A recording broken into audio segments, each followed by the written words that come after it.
Rain hammered the glass walls of a San Francisco penthouse where $50 million sat stacked between loaded guns and crystal champagne flutes. Beneath those chandeliers stood a woman dressed as a maid, trembling, silent, dying.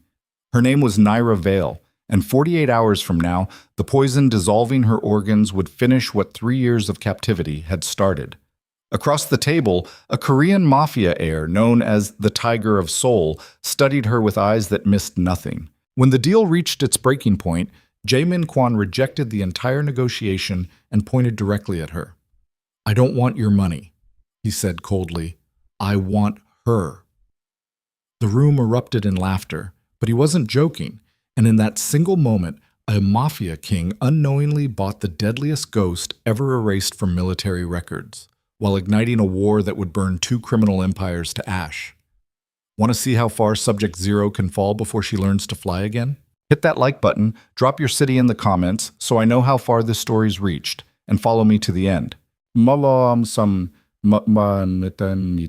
The penthouse smelled like expensive cologne and barely concealed violence.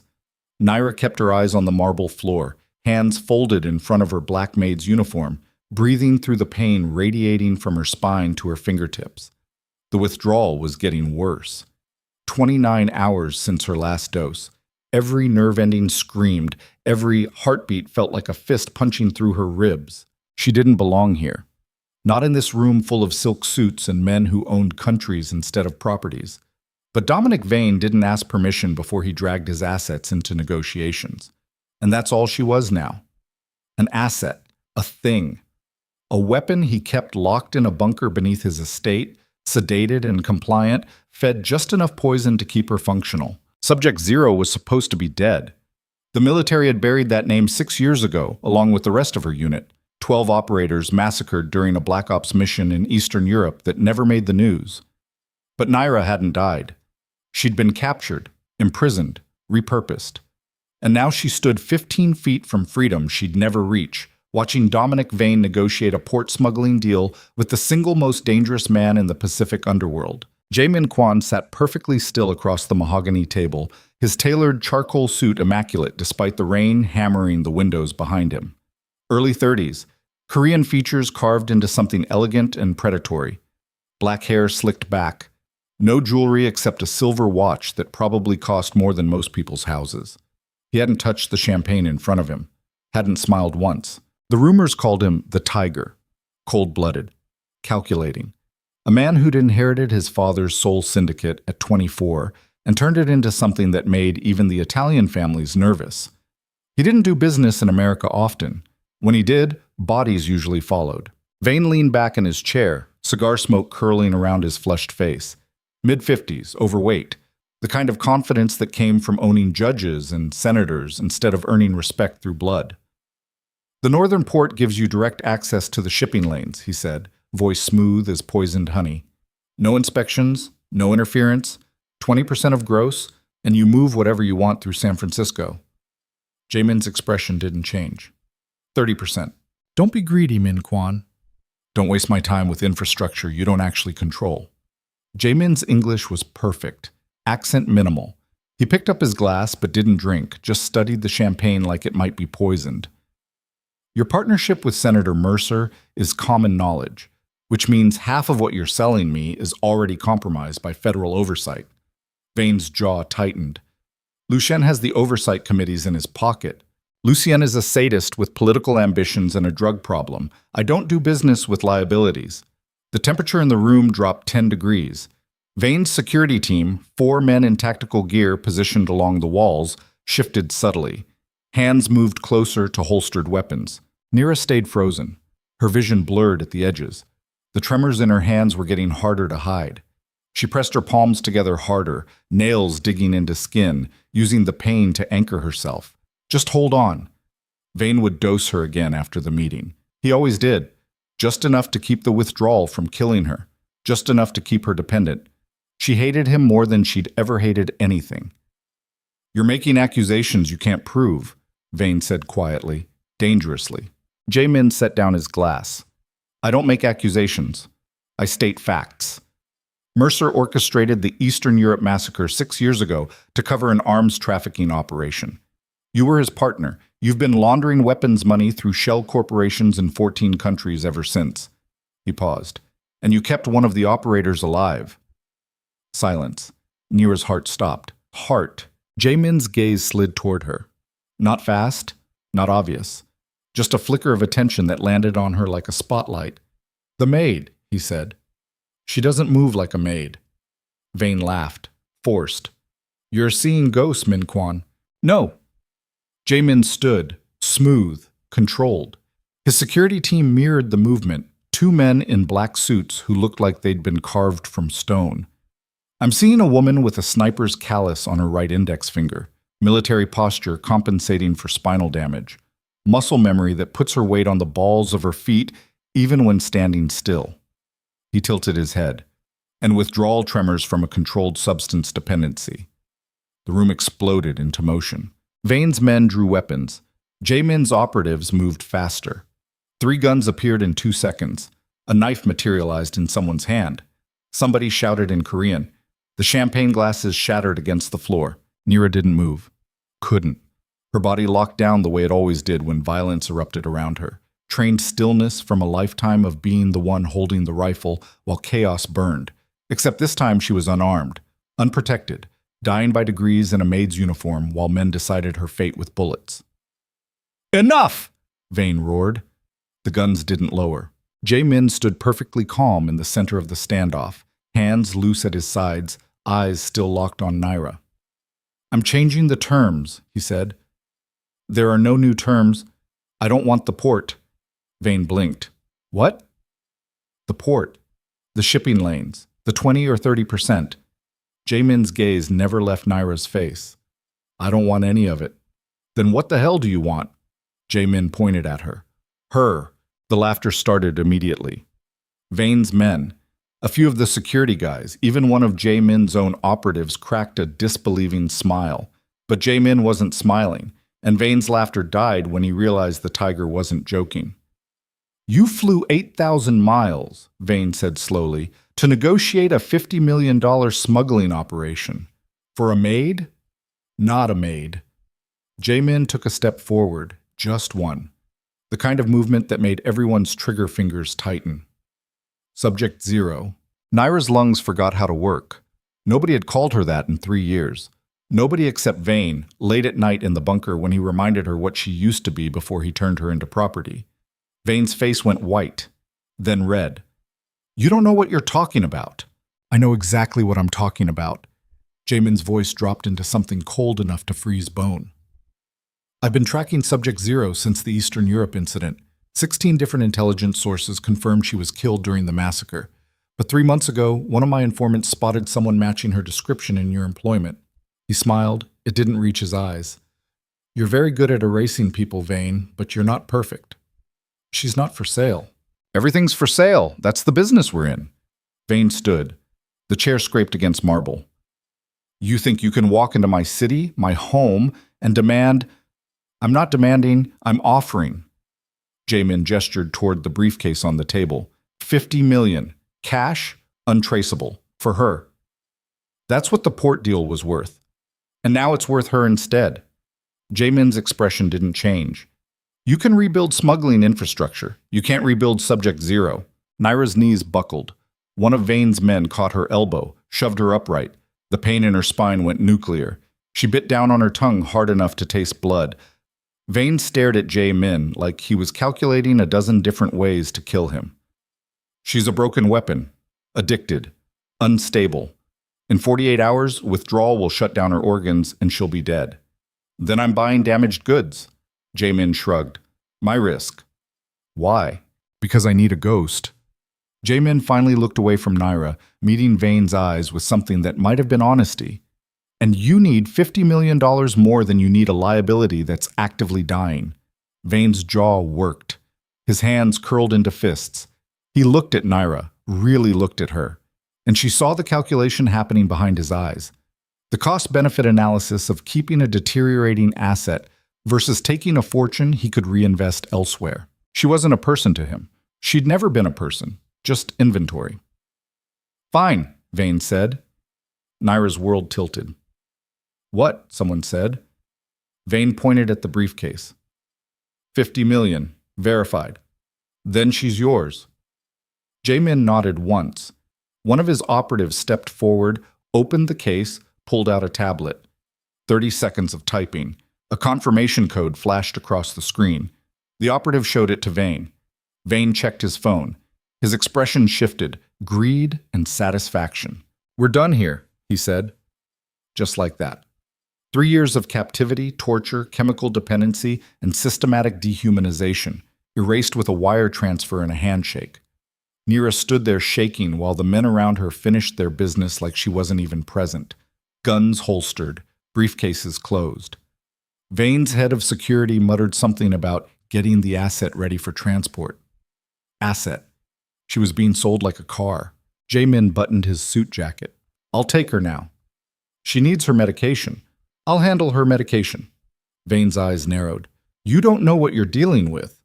"I know exactly what I'm dealing with." Jamin gestured toward the door. "Are we finished?"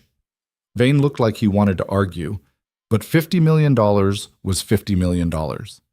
He jerked his chin toward Naira. "She's your problem now." One of Jamin's men approached her. Tall, Korean, hard eyes but careful hands. He didn't grab her, just gestured toward the elevator. "This way." Naira's legs didn't work. The withdrawal, the shock, the sheer unreality of being sold to a stranger, it all crashed into her at once. She swayed. The operative caught her. Gentle. Professional. "Easy," he said quietly in English. "We're not going to hurt you." That's what they all said. She let him guide her toward the elevator because she didn't have a choice, because her body was shutting down, because somewhere in the last 5 minutes, her entire existence had been transferred from one monster to another. The elevator doors opened, gold-plated, mirrored walls, soft music. Jamin stepped inside first, turned, looked at her with those unreadable eyes. "Get in," he said. Not a request, a command. Nira stepped inside. The operative followed. The doors closed. 40 floors down in silence. She could feel Jamin watching her, could feel her pulse hammering in her throat, could feel the withdrawal clawing up her spine like something trying to tear its way out of her skin. "What's your real name?" Jamin asked. She didn't answer. "Vane called you Subject Zero. The military called you that too, but that's not a name." He paused. "What do you want to be called?" Nira's mouth tasted like copper. "Why does it matter?" "Because I don't own people. I employ them." She laughed. It came out broken. "You just bought me for $50 million. I bought your freedom from Vane. What you do with it is your choice." "I'm dying." "I know."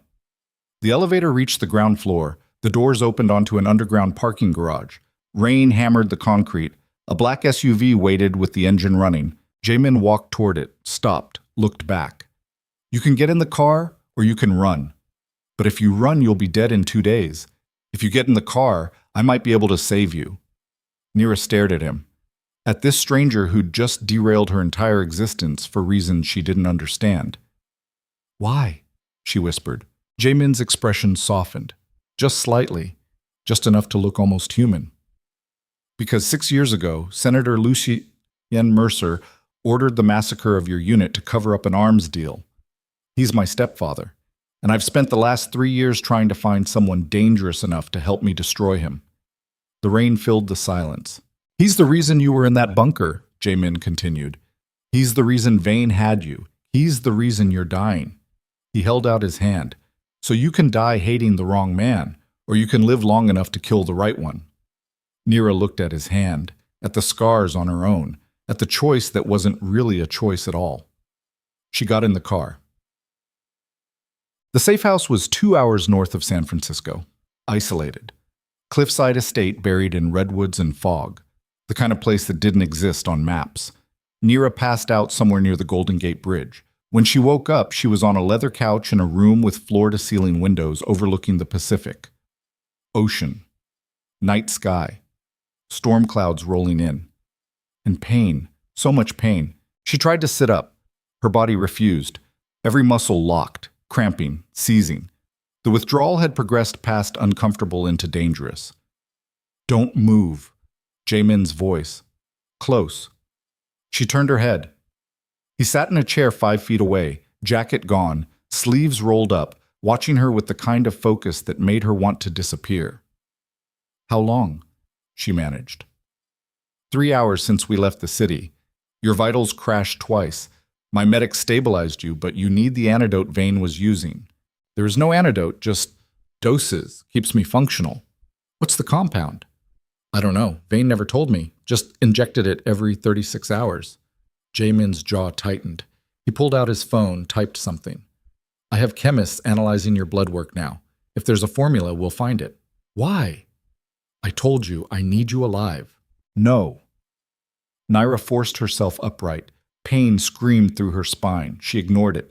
Why would you spend $50 million and risk war with Vane for a broken operator you've never met? Jamin studied her for a long moment.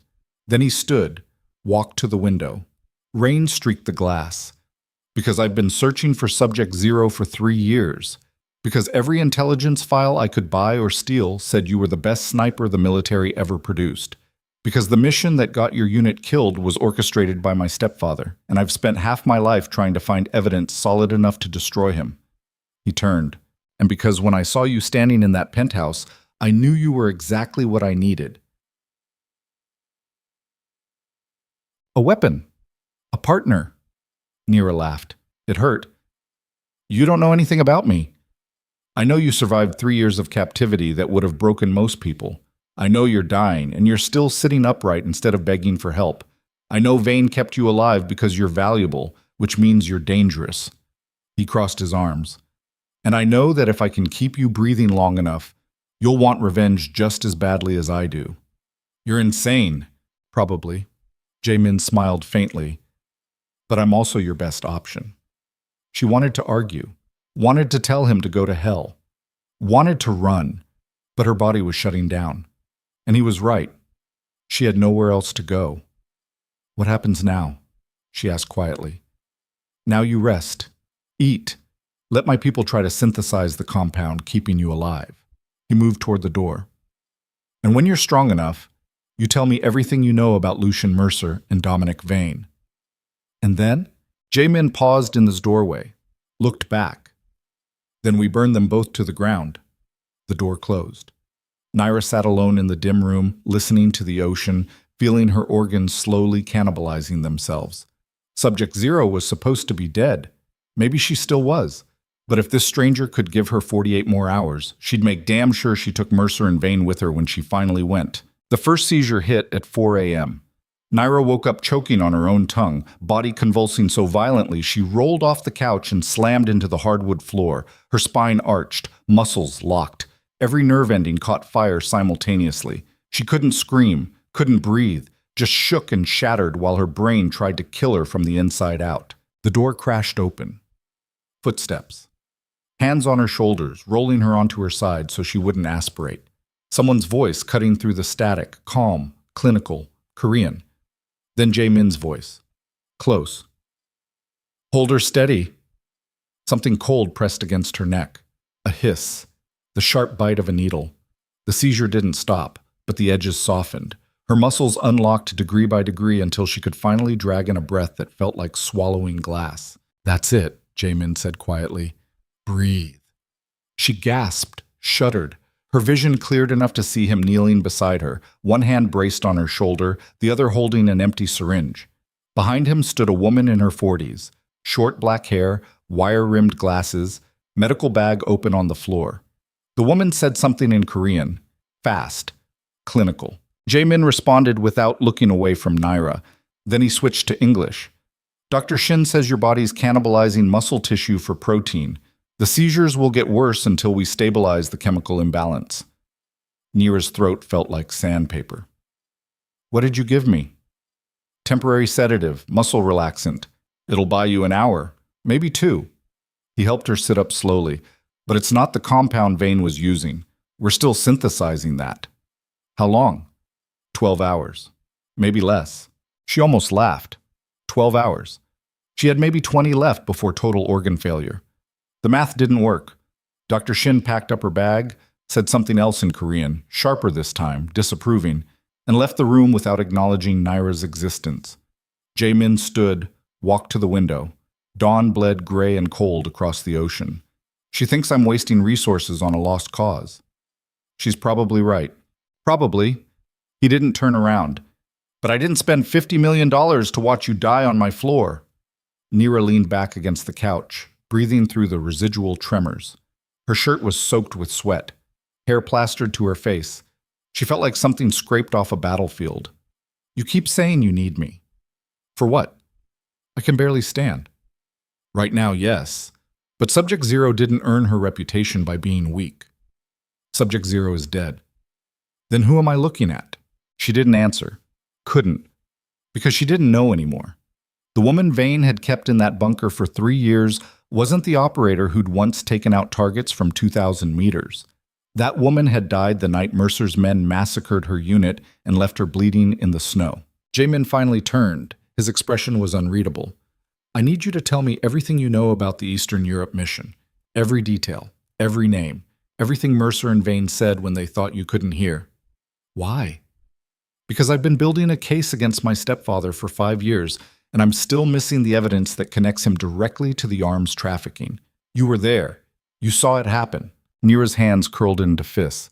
I saw 12 people I trusted get executed in the middle of a Black Ops mission that was supposed to be routine intel gathering. I saw our commanding officer take a bullet to the head from our own support team. I saw... Her voice cracked. She swallowed it down. I saw a lot of things I can't prove. You don't need proof. You need details, dates, locations, communication protocols, anything that can lead me to physical evidence.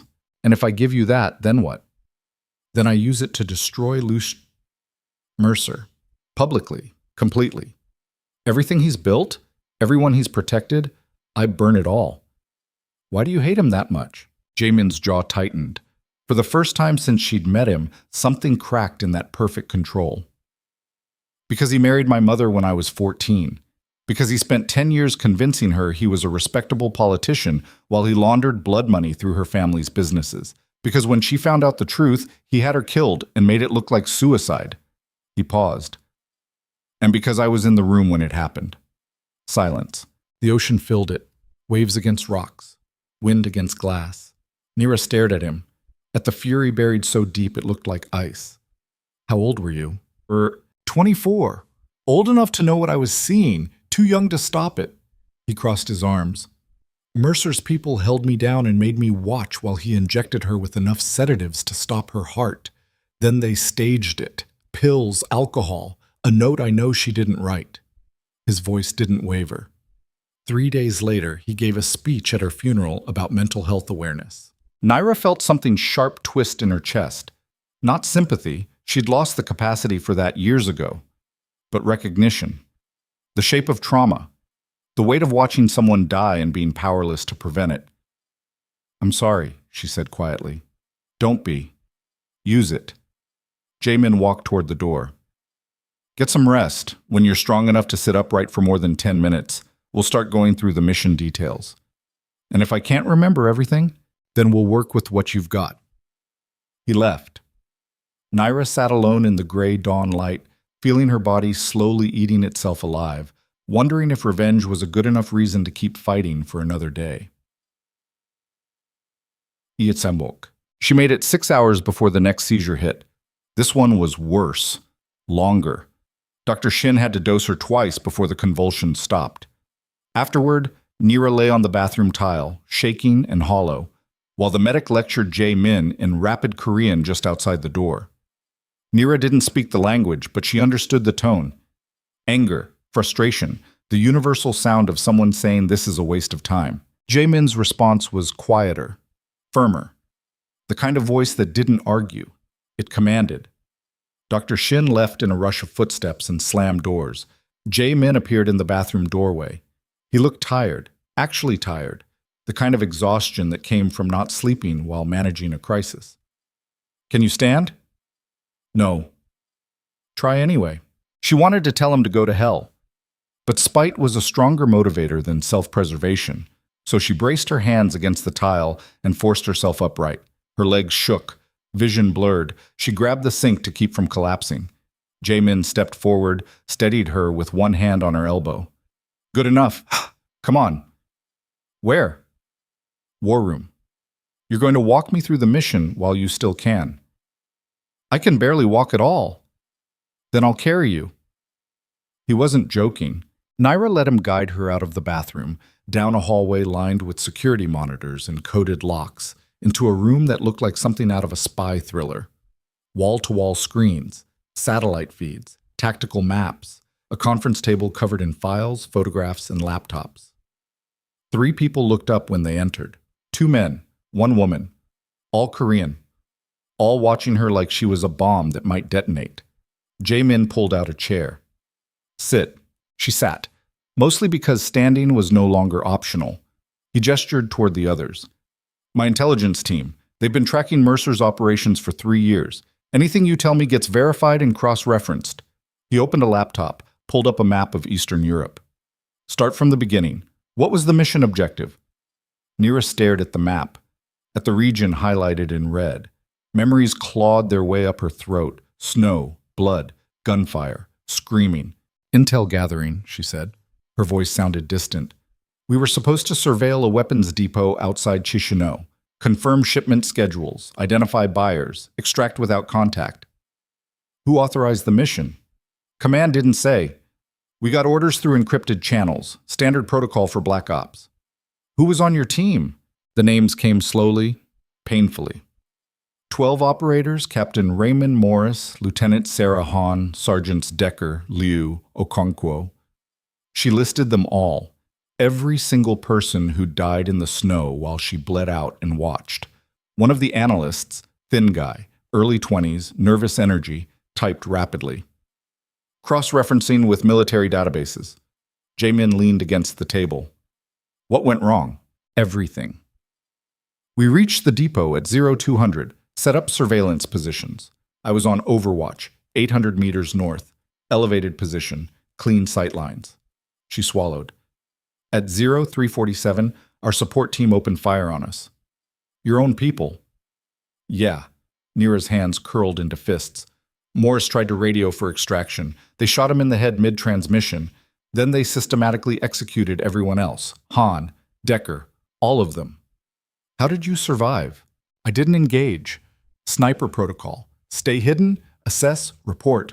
But before I could extract, someone hit my position with an RPG. Collapsed the building I was in. I got buried under rubble for 6 hours before Vane's men dug me out. Jae-min's expression didn't change. Vane was there. Not personally, but his contractors were. I heard them talking while they pulled me out.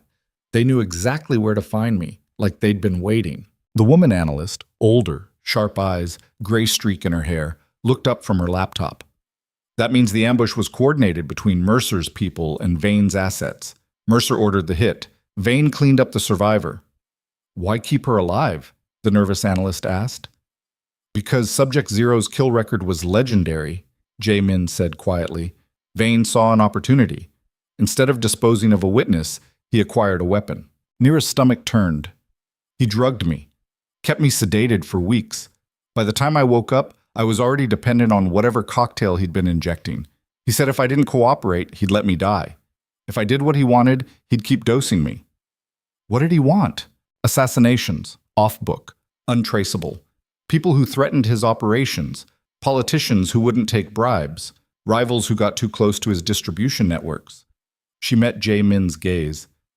I killed 16 people for Dominic Vane over 3 years because the alternative was dying in withdrawal. Silence dropped like a guillotine. The analyst stared.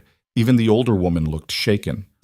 Jae-min didn't react, just studied her with those cold, calculating eyes. Did Mercer know Vane had you?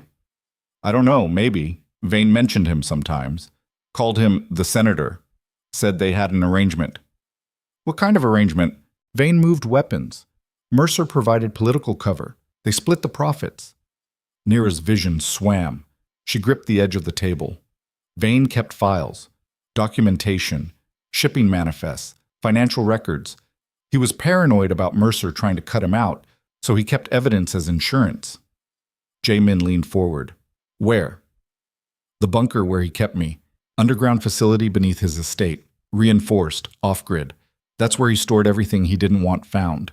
The older analyst swore softly in Korean. Jae-min's eyes narrowed. Can you get us inside? No, I was a prisoner there, not an employee. I don't have access codes or clearance. But you know the layout. Yeah. Then draw it. One of the analysts shoved a tablet and stylus across the table. Naira stared at it. Her hands were shaking too hard to hold anything steady. Jae-min noticed. He pulled up a chair beside her, took the stylus, opened a blank drawing app. Talk me through it. I'll draw. She described the bunker in excruciating detail. The elevator access from Vane's mansion, the security checkpoints, the holding cells where he'd kept her locked up, the medical bay where Dr. Zhao administered her doses, the vault room where Vane stored his most sensitive files. Jae-min sketched quickly, efficiently. When she finished, he studied the layout. How many guards? Rotations of 6. Armed, ex-military. They knew what I was, so they kept their distance. Cameras? Everywhere. Facial recognition, motion sensors. Vane didn't take chances. The nervous analyst muttered something that sounded like, "This is impossible." Jae-min ignored him. "If we can get inside, can you locate the files? If I can stay conscious long enough." Naira's vision blurred again. The room tilted. She gripped the table harder. Jae-min's hand landed on her shoulder. "That's enough for now." "No." She forced herself to focus. "There's something else." Vane kept talking about a shipment, big one, coming through the port next week. He said it was the last piece of the operation. After that, he and Mercer were going to disappear the evidence and cut ties. The older analyst looked up sharply. "When next week?" "I don't know. He didn't give me details, but he was nervous about it. More security, more paranoia. He moved me to a different cell because he didn't want me anywhere near the shipment logistics." Jae-min stood, started pacing. The gears turning behind his eyes were almost visible. If they're planning to erase evidence, that means they know someone's investigating. They're trying to cover their tracks before the trail goes cold. "Which means we're running out of time," the older analyst said. "How long until the compound's ready?" Jae-min asked without stopping his pacing. The woman checked her laptop. "Dr. Shin says another 8 hours minimum, maybe 10. Nira laughed. It came out bitter and broken. "I don't have 10 hours. "Yes, you do." Jae-min stopped pacing, looked at her directly. "Because if you die before we get those files, Mercer and Vane win. Your unit died for nothing. The people you killed died for nothing. Everything Vane did to you, it all gets buried along with you." "So what? I'm supposed to stay alive out of spite?" "If that's what it takes." She wanted to argue, wanted to tell him that spite wasn't enough to keep organs functioning. But looking at him, at the absolute certainty in his expression, she realized he genuinely believed she could survive this through sheer force of will. Maybe he was insane. Or maybe he saw something in her she'd forgotten existed. The seizure hit without warning. 1 second she was sitting upright. The next, her entire nervous system detonated. She pitched forward, would have slammed face first into the table if Jae-min hadn't caught her. "Get Dr. Shin!" he barked. Someone ran. Naira couldn't tell who, couldn't see, couldn't think. Just convulsed while Jae-min lowered her to the floor, rolled her onto her side, kept her from choking. "Stay with me," he said. Not loud, not panicked, just steady. "Breathe, Naira. In and out. Stay with me." She tried, failed. Her body wasn't hers anymore. It belonged to the poison, to the withdrawal, to 3 years of chemical slavery finally demanding payment. Dr. Shin appeared. Needle. Injection. Cold spreading through her veins. The seizure lasted 90 seconds, felt like 90 hours. When it finally stopped, Nira lay gasping on the floor, staring at the ceiling, feeling her heartbeat stutter and skip. Jae-min's face appeared above her. "You're okay." "Liars. You're still breathing. That counts." Dr. Shin said something in Korean, sharp, urgent. Jae-min responded. Then he looked back at Naira. "She wants to put you in a medically induced coma until the compound's ready. Says it's the only way to keep your brain from hemorrhaging during the next seizure. Do it. It's risky. If we can't synthesize the formula in time, then I die unconscious instead of screaming. Sounds like an upgrade." He studied her face. Whatever he saw there made him nod once. "Okay." Dr. Shin prepared the sedative. Naira watched her work with a strange sense of detachment. This was it. The moment she'd either wake up functional or not wake up at all. Hey, Jae-min said quietly. She looked at him. When you wake up, he said, we're going to finish this. All of it. Big assumption. I don't make assumptions. I make promises. He leaned closer. You survive this. I'll get you inside Vane's bunker. You get me the evidence. Then we burn both those bastards to ash and you get to watch. Nira's mouth twitched, almost a smile. Deal. Dr. Shin administered the sedative. The world dissolved into black. She woke up to sunlight. Real sunlight. Not the fluorescent hell of Vane's bunker or the gray fog of the safe house. Actual golden hour warmth streaming through floor-to-ceiling windows. Her body felt strange. Not good, still hollow, still damaged, but functional. The tremors had stopped. The fire in her nerves had dimmed to a manageable burn. She sat up slowly. No seizure, no immediate collapse. Progress. The door opened. Jae-min walked in carrying a tray. Coffee, toast, something that might have been soup. He stopped when he saw her awake. You're up. Apparently. Her voice sounded like gravel. How long? 14 hours. Dr. Shin synthesized the compound 6 hours ago. We've been dosing you every 4 hours since. He set the tray on the side table. You need to eat. Nira ignored the food. Did it work? You're sitting upright without seizing. I'd call that a win. For how long? The compound stabilizes the dependency. You'll still need doses every 36 hours, but the withdrawal won't kill you anymore. He poured coffee into a mug, handed it to her. Drink. She took it. The heat felt good against her palms. So I traded one prison for another.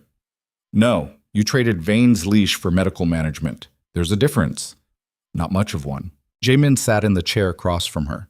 He looked exhausted, actually genuinely exhausted, dark circles under his eyes. Hair disheveled, shirt wrinkled. I've had my people working around the clock to keep you alive.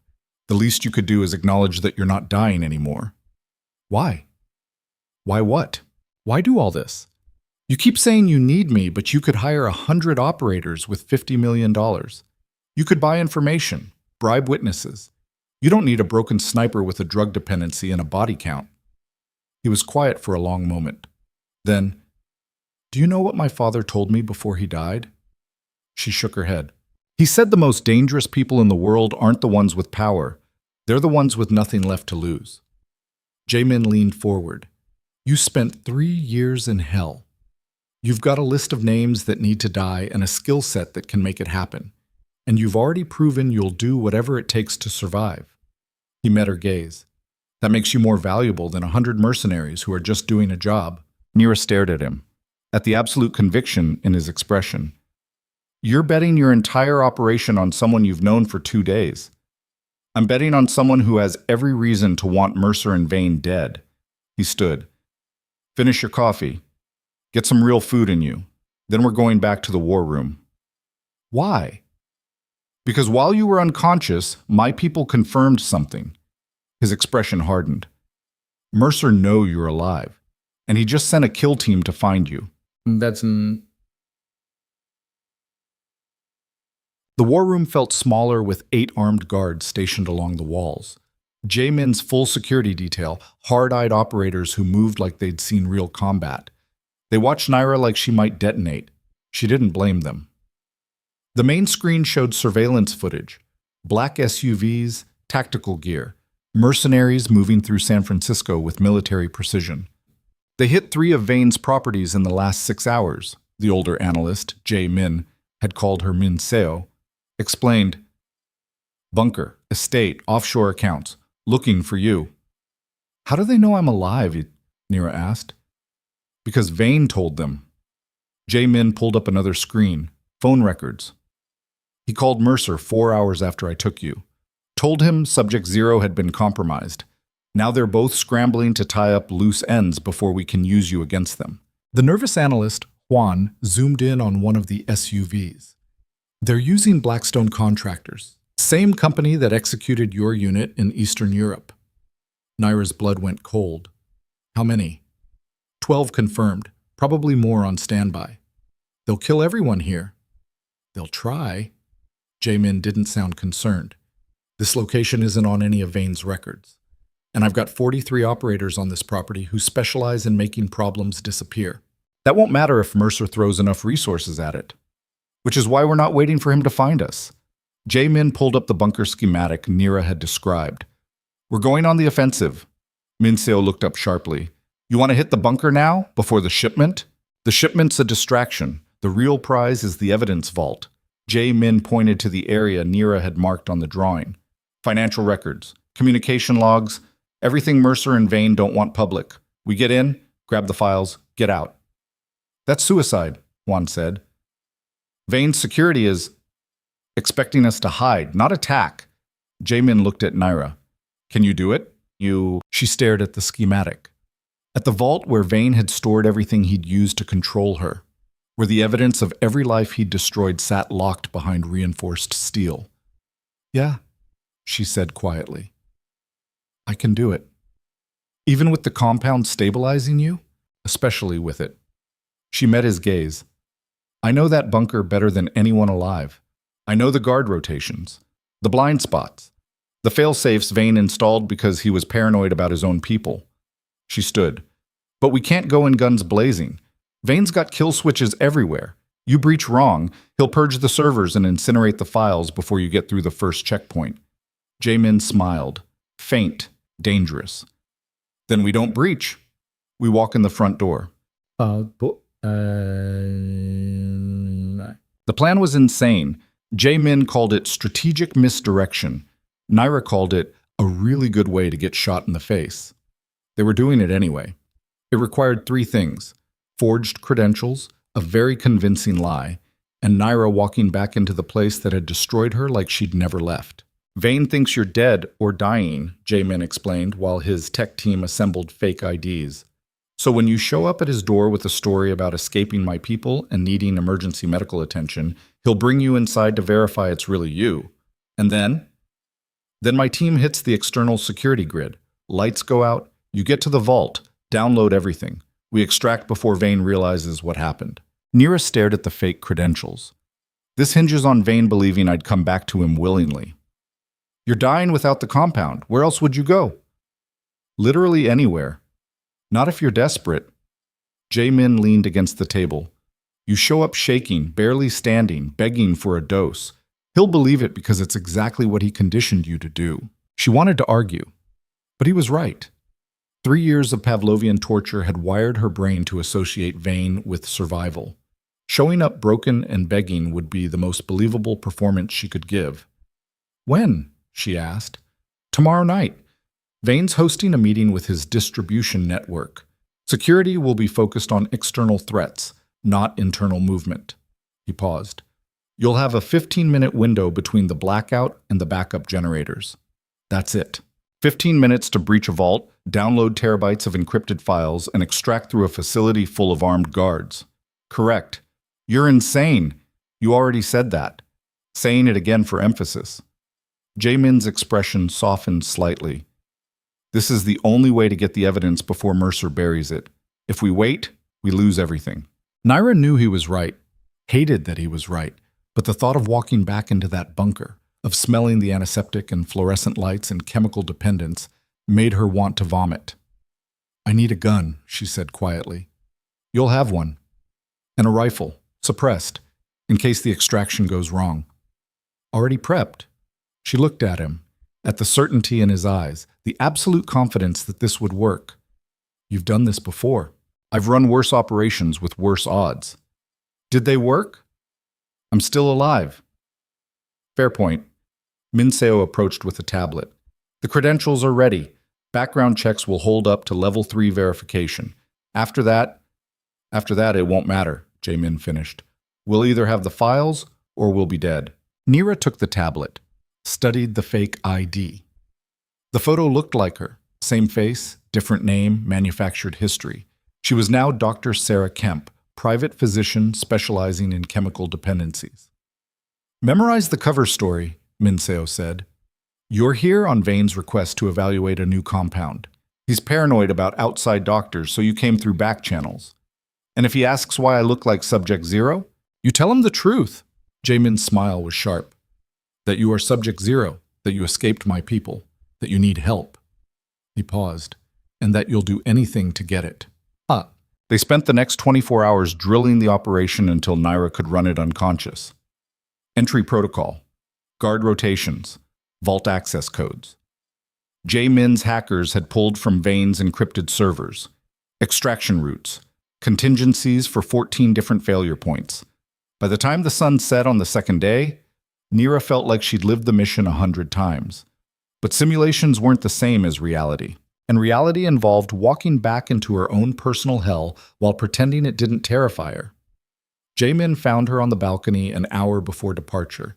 She stood at the railing, watching fog roll across the ocean, trying to remember how to breathe like a normal person. "Second thoughts?" he asked. 12th thoughts. Maybe 13th. He leaned against the railing beside her, quiet, just present. "You don't have to do this." "Yes, I do." "No, you don't. I can find another way." "There is no other way." She turned to face him. "You need those files. I need Vane and Mercer dead. This is the path to both." "At what cost? Does it matter?" Jae-min was silent for a moment. Then, "My mother used to say that revenge is just grief with teeth, that it doesn't heal anything, just transfers the pain somewhere else." "Your mother's dead." "Yeah, she is." His jaw tightened. "Which is why I'm going to burn the man who killed her. Not because it'll bring her back, but because some people don't deserve to keep breathing." Naira understood that, had lived it for 3 years while Vane kept her locked in a cage. "When this is over," she said quietly, "what happens to me?" "What do you want to happen?" "I don't know. I've spent so long being what other people needed me to be. Operator, prisoner, weapon. I don't remember what I wanted for myself." "Then figure it out." Jae-min straightened. "After we finish this, after Mercer and Vane are ash, you figure out who Naira Vale is when nobody's controlling her." She almost smiled. "That's assuming we survive." "We will." "You sound certain." "I am." He held out his hand. "Ready?" Naira looked at his hand, at the choice he was offering. Walk back into hell willingly, or stay hidden and let the monsters win. She took his hand. "Let's go kill some ghosts." Check. The drive to San Francisco took 2 hours. Nira sat in the back of an armored SUV, wearing a tailored suit that hid the Kevlar vest underneath, watching the city lights grow closer through tinted windows. Jae-min sat across from her, reviewing tactical feeds on a tablet. His strike team followed in 3 separate vehicles, 20 operators total, armed for siege warfare, waiting for his signal. Minseo's voice crackled through the comms.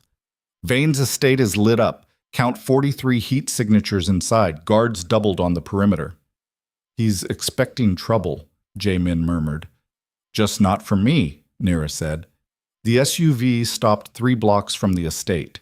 Jae-min handed her an earpiece. "Comms stay active. If anything goes wrong..."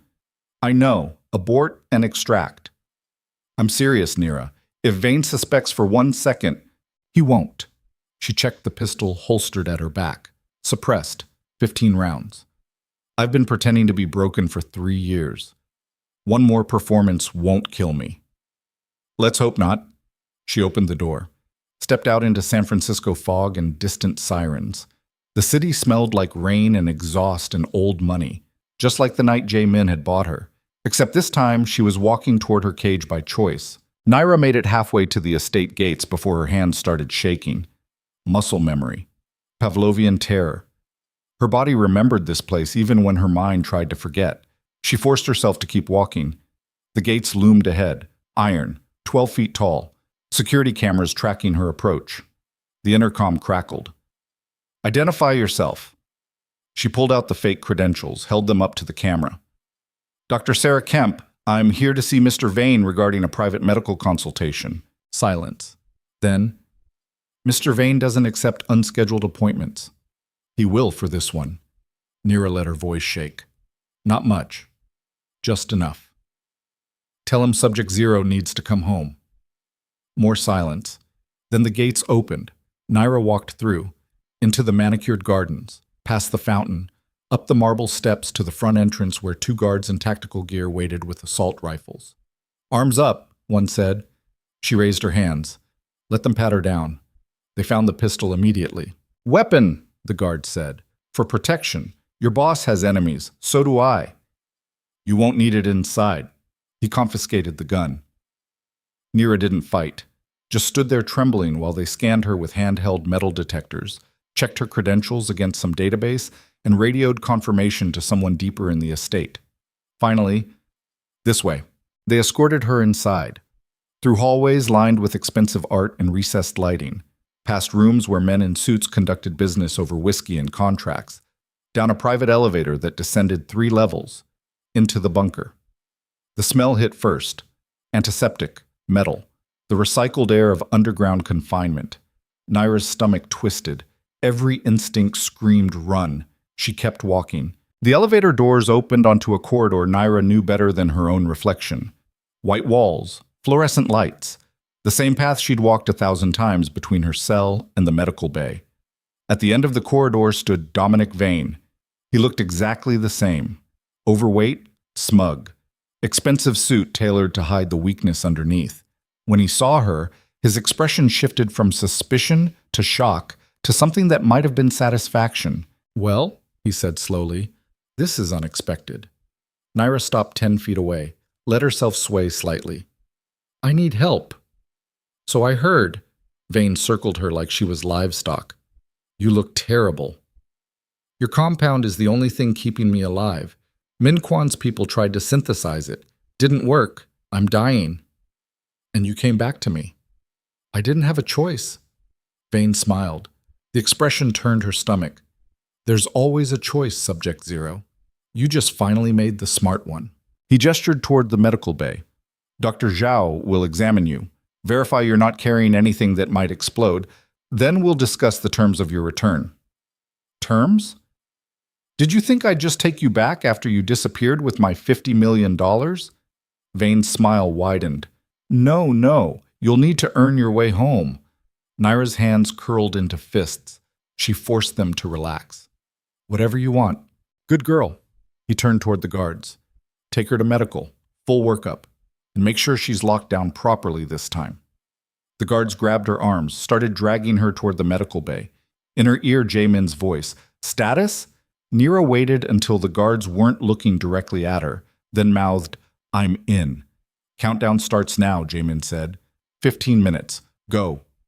The guard shoved her into the medical bay, strapped her to an examination table, left to get Dr. Zhao. The moment the door closed, Nira broke the restraints, cheap nylon, easy to snap with the right leverage, and moved. The vault was 2 corridors over. She had 14 minutes. Naira moved through the bunker like a ghost returning to haunt its own grave. 14 minutes. The corridors were exactly as she remembered. Sterile white walls, motion sensors in the corners, the hum of ventilation systems pumping recycled air through underground concrete. Her boots made no sound against the polished floor. 3 years of captivity had taught her how to navigate this place silently, how to avoid the cameras, how to slip past security checkpoints during guard rotations. She'd mapped every inch of this prison in her mind, while Vane kept her locked in that cell. Now she was using it against him. First corridor clear. She pressed against the wall, counted 3 seconds, then crossed to the second junction. The vault was 30 meters ahead. Reinforced steel door, biometric scanner, keypad entry. Jaemin's hackers had pulled the access codes from Vane's encrypted servers, but the biometric lock required an authorized handprint. Naira pulled a thin silicon sleeve from inside her vest. Vane's thumbprint, lifted from a whiskey glass his people had photographed 2 days ago and reproduced by Jaemin's tech team. Low tech. Stupid simple. The kind of solution that worked because nobody expected it. She reached the vault door, pressed the silicon print against the scanner, held her breath. The scanner blinked green. In her ear, Jaemin's voice. "Biometrics clear. Entering codes now." The keypad lit up. Numbers appeared automatically. Jaemin's team remotely accessing the security system, bypassing the manual entry. The lock disengaged with a heavy metallic thunk. Naira pulled the door open and stepped inside. The vault was smaller than she expected, 10 by 10 feet. Server racks lined 3 walls, their LED indicators blinking like distant city lights. Filing cabinets occupied the 4th wall, physical backups for the truly sensitive material Vane didn't trust to digital storage. She pulled a portable drive from her vest pocket, military-grade hardware designed to clone entire server systems in minutes. She plugged it into the first rack. "Upload initiated," Minseo's voice crackled through the comms. "Estimated time, 8 minutes." 8 minutes. Nira had 6 left before the guards checked the medical bay and found her gone. She moved to the filing cabinets while the drive worked, pulled open drawers, financial records, shipping manifests, photographs of politicians shaking hands with arms dealers, communication logs between Vane and Mercer spanning 15 years, everything they needed to destroy both men. Nira photographed documents with a compact camera, hands moving on autopilot, brain cataloging evidence. Mercer's signature on weapons transfer authorizations, bank accounts in the Cayman Islands, emails discussing the Eastern Europe operation, the mission that had killed her unit. She found her own file in the bottom drawer. Subject 0. Active asset. Chemical dependency protocol. Inside were medical reports documenting 3 years of forced injections, psychological evaluations noting compliance through pharmacological control, a list of the 16 people she'd killed on Vane's orders, names, dates, methods, confirmation of elimination. Her hands shook looking at it. "Nira." Jamin's voice cut through the static in her head. "Status?" "Found the files. All of them." She forced herself to keep photographing. "Mercer's dirty, Vane's dirtier. This is enough to bury them both." "Good. Now get out. You've got 4 minutes before—" The lights died. Emergency red floods kicked in immediately, bathing everything in crimson shadow. An alarm shrieked through the bunker, sharp, piercing, designed to disorient. "That's not us," Jamin said sharply. "We didn't trigger the blackout yet." Nira's stomach dropped. Then who did? Her answer came in the form of boots hammering against concrete. Lots of them, moving fast, converging on the vault from multiple directions. She grabbed the portable drive, still uploading, 73% complete, and bolted for the door. Too late. 6 guards in full tactical gear rounded the corner, rifles raised, laser sights painting red dots across her chest. "On the ground, now!" Nira's hand went for the pistol at her back. Gone. They'd confiscated it at the gate. She had nothing except a camera and a half-finished data upload. She raised her hand slowly. "I'm unarmed." "We know." The lead guard, 30s, Slavic accent, cold eyes, gestured with his rifle. "Mr. Vane wants you alive. But he didn't say undamaged. Your choice how this goes." Nira calculated the odds. 6 armed operators, 20 feet of corridor, no cover, no weapon, no backup arriving for another 3 minutes, minimum. She went to her knees. They swarmed her immediately, zip-tied her wrists behind her back, yanked the portable drive from the server, 40 seconds from completion, and crushed it under a boot heel, ripped the camera from her hands and smashed it against the wall. 3 years of evidence, gone in 10 seconds. "Move," the lead guard ordered. They hauled her upright and marched her back through the corridors, past the medical bay, past her old cell, into a room she'd never seen before, larger than the others, reinforced walls, a single chair bolted to the floor in the center, an interrogation room. They shoved her into the chair, secured her ankles with steel cuffs chained to the floor. More restraints around her torso. She couldn't move anything except her head. Then they left.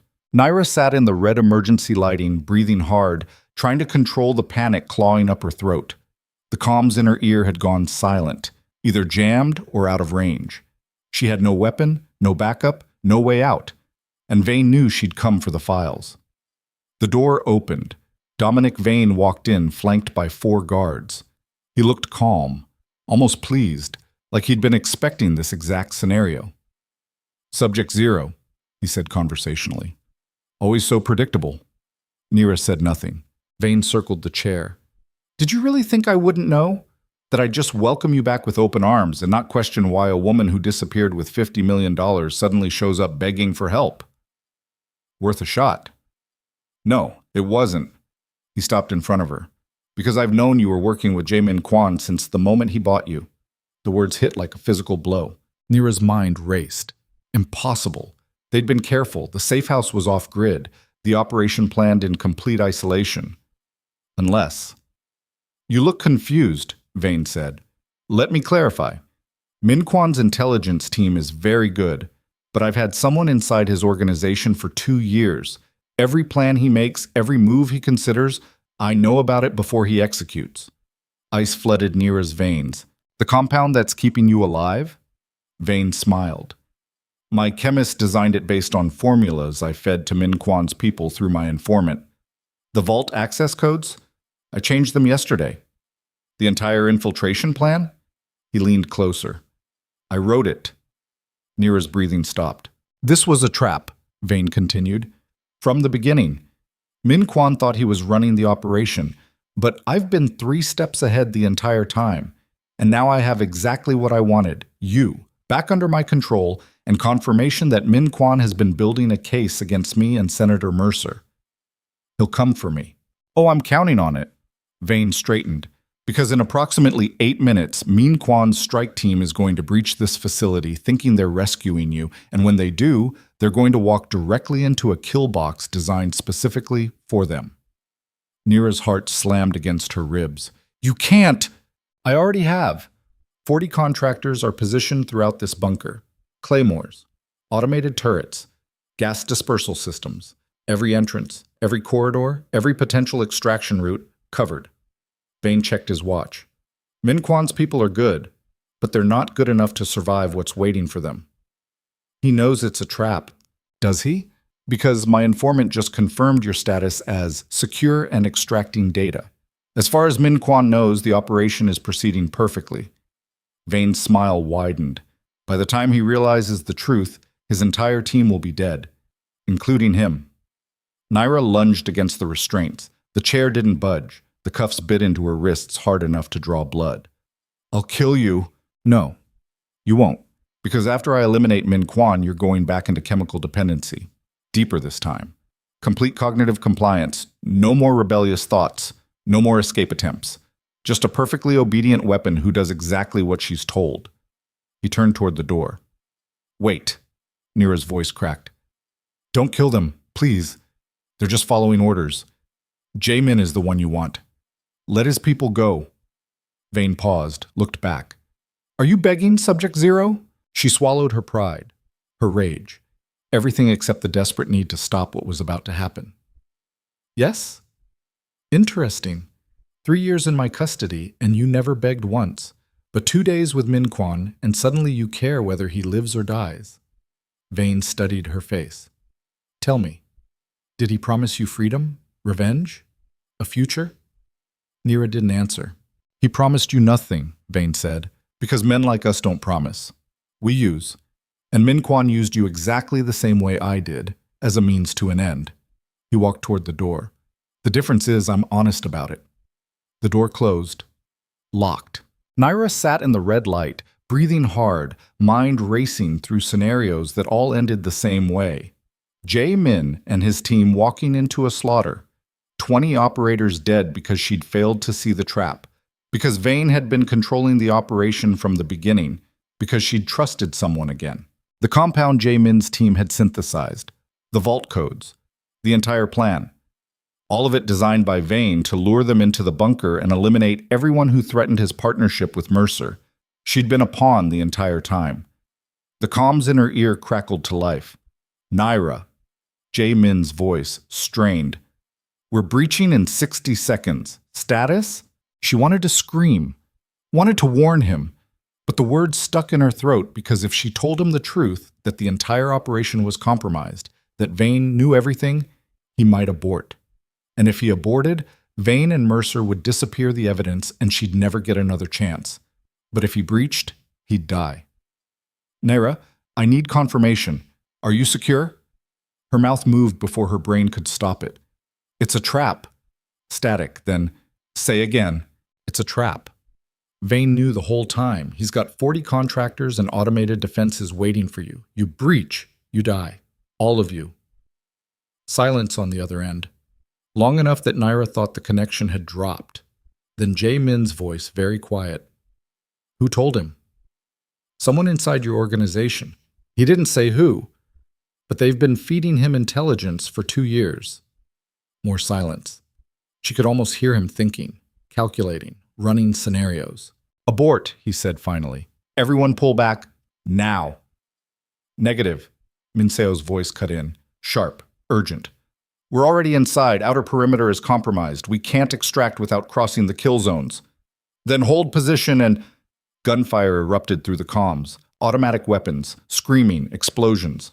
Contact, multiple hostiles, southwest corridor. Turrets are live, we're pinned. Man down, I need a medic. Jaemin's voice cut through the chaos.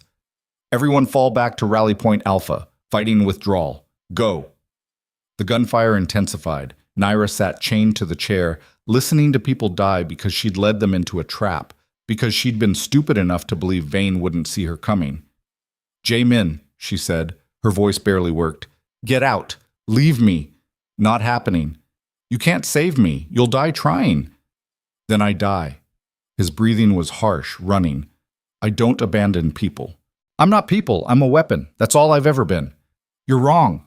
Gunfire in the background, someone shouting in Korean. You're Naira Vale, and I'm not leaving without you. The comms went dead. Naira screamed, pure rage and helplessness. The sound echoed off concrete walls and died in the red emergency lighting. Then the door opened again. Not Vane this time. Senator Lucian Mercer. He looked exactly like his photographs. Late 50s, silver hair, expensive suit, the kind of face that smiled for cameras while ordering massacres behind closed doors. He walked with a cane, injured leg from a car accident years ago, but his eyes were sharp, predatory. Subject 0, he said pleasantly. We finally meet. Naira stared at the man who'd ordered her unit's execution, who'd partnered with Vane to build an empire on blood and weapons, who'd killed Jaemin's mother and made it look like suicide. You're supposed to be in Washington, she said. I was. Until Dominic called and told me you'd walked into his bunker like a gift-wrapped present. Mercer sat in a chair across from her. I had to see for myself. The legendary Subject 0. The ghost we thought we'd buried 6 years ago. You tried to bury me. Didn't work. Clearly. He studied her face. You look like your file photo. Older, harder, but unmistakably you. What do you want? Information. Specifically what evidence Min Quan has collected against me and where it's stored. Mercer folded his hands over his cane. You've spent 2 days with him. You've seen his operation. You know what he knows. Go to hell. I could. But you'll tell me first. He gestured toward the door. Your friends are dying upstairs. Every second you waste is another body on your conscience. Or you could cooperate and I'll order Dominic to let the survivors extract. Nira's jaw clenched. You're lying. Am I? Mercer pulled out his phone. Pulled up a video feed. Live footage of the bunker corridors. Jaemin's operators pinned down by automated turret fire. Bodies sprawled in pools of blood. Tactical teams converging from multiple directions. She counted 4 dead. Maybe 5. Hard to tell in the chaos. Cooperation, Mercer said, or extinction. Your choice. Naira's mind raced. If she talked, Mercer would kill them anyway. If she didn't, they'd die fighting. Either way, the outcome was the same, unless she lied. Jaemin keeps everything at the safe house, she said. North of the city, Cliffside Estate, servers in the basement level, encrypted backups in a vault behind the war room. Mercer's eyes narrowed. Location? I don't know the exact address. Somewhere in the Redwoods. 2 hours north of San Francisco. That's all I saw. Not good enough. Then I guess you'll have to find it yourself. Mercer stood, walked toward her. His cane clicked against concrete with each step. I've interrogated a lot of people, Subject 0. Terrorists, spies, politicians who thought they could betray me. Most of them break eventually. The ones who don't, he smiled. Well, they stop being useful. Do your worst. Oh, I won't be doing anything. He turned toward the door. Dominic has a doctor who specializes in chemical interrogation. Very effective, very unpleasant. By the time Dr. Zhao finishes with you, you'll tell me everything I want to know, including details you didn't even realize you remembered. The door opened. Dr. Zhao entered. The same physician who'd spent 3 years injecting Naira with Vane's compliance drugs. Thin, 50s, cold clinical efficiency in every movement. He carried a metal case. Senator, he said with a slight accent. Chinese. The neural inhibitor is prepared. Good. Mercer limped toward the exit. Make her talk. I don't care how much damage you cause. We'll dispose of her afterward. He left. Dr. Zhao set the case on a small table, opened it. Inside were syringes, vials of clear liquid, and something that looked like a modified dental tool with electrical contacts. This will hurt, he said matter-of-factly. The compound targets pain receptors directly. Most subjects lose coherent speech within 5 minutes. Full cognitive breakdown occurs around 12 minutes. After that, he shrugged. Brain damage is permanent. Nira's breathing quickened. She'd survived 3 years of Vane's drugs. Survived withdrawal that should have killed her. But this was different. This was designed to break her mind completely. Any final words before we begin? Dr. Zhao asked. Yeah. Nira met his eyes. When Jae-min finds you, he's going to make what you did to me look merciful. Dr. Zhao almost smiled. Mr. Min Kwan is currently bleeding out in Corridor 7. I doubt he'll be finding anyone. He loaded the first syringe. The door exploded inward. Not breached. Exploded. C4 detonation that blew the reinforced steel off its hinges and sent shrapnel tearing through the room. Dr. Zhao went down hard, chest shredded by metal fragments, dead before he hit the ground. Through the smoke came Jae-min. Blood soaked his left shoulder, face covered in concrete dust. Pistol in one hand, knife in the other. Behind him, 3 of his operators, injured, limping, but alive. He saw Nira chained to the chair, and something in his expression cracked. Get her out, he barked. One of the operators rushed forward with bolt cutters, started working on the restraints. The steel cuffs took precious seconds to break, thick, reinforced, designed to hold enhanced assets. Jae-min moved to the doorway, fired 3 rounds down the corridor. Someone screamed. Return fire chewed chunks out of the concrete wall. They're flanking us, one of the operators said. Korean, clipped. East and west corridors. We've got maybe 90 seconds before they close the net. The last restraint snapped. Nira surged to her feet, legs shaking, wrists bleeding, but functional. The operator handed her a pistol. She checked the magazine. Full. How many left? Our side? 7, maybe 6. Half the team is dead. Jae-min didn't look at her, just kept firing controlled bursts down the corridor. Vane's got at least 20 contractors still active, plus automated defenses. We're outnumbered and outgunned. Then why did you come back for me? I told you, I don't abandon people. Even when it's a suicide mission? Especially then. He reloaded, fast, efficient. There's an emergency exit 3 corridors north, leads to an underground parking structure. We get there, we might survive. Might? Better odds than staying here. More gunfire, closer now. Voices shouting in English and Russian, the sound of boots hammering against concrete from multiple directions. Move, Jae-min ordered. They ran, Jae-min tin. 3 corridors north meant crossing 2 major junctions and navigating through a bunker specifically designed to trap and kill intruders. Automated turrets swiveled to track their movement. Nira put 2 rounds into the nearest one. Sparks, smoke, the targeting laser dying. A contractor rounded the corner ahead. Jae-min shot him twice before he could raise his rifle. The body crumpled. They kept running. Behind them, footsteps. Lots of them. Vane's forces converging like a noose, tightening. The first junction, clear. They crossed fast. Second junction, not clear. 4 contractors waiting in ambush. Muzzle flashes lit up the corridor. One of Jae-min's operators went down, headshot, instant death. The other 2 returned fire. Nira dropped to one knee, acquired targets, started shooting. Center mass. Double tap. Move to the next target. The skills came back like muscle memory. Subject 0 waking up after 3 years of forced sleep. She cleared 3 hostiles in 4 seconds. The last contractor tried to retreat.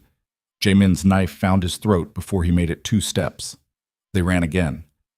Nira's legs burned. The compound was keeping her alive, but it wasn't a miracle drug. Her body was still damaged, still breaking down. She pushed through it because stopping meant dying. The emergency exit appeared ahead. Reinforced door, biometric lock, keypad. Cover me, Jae-min said. He moved to the door.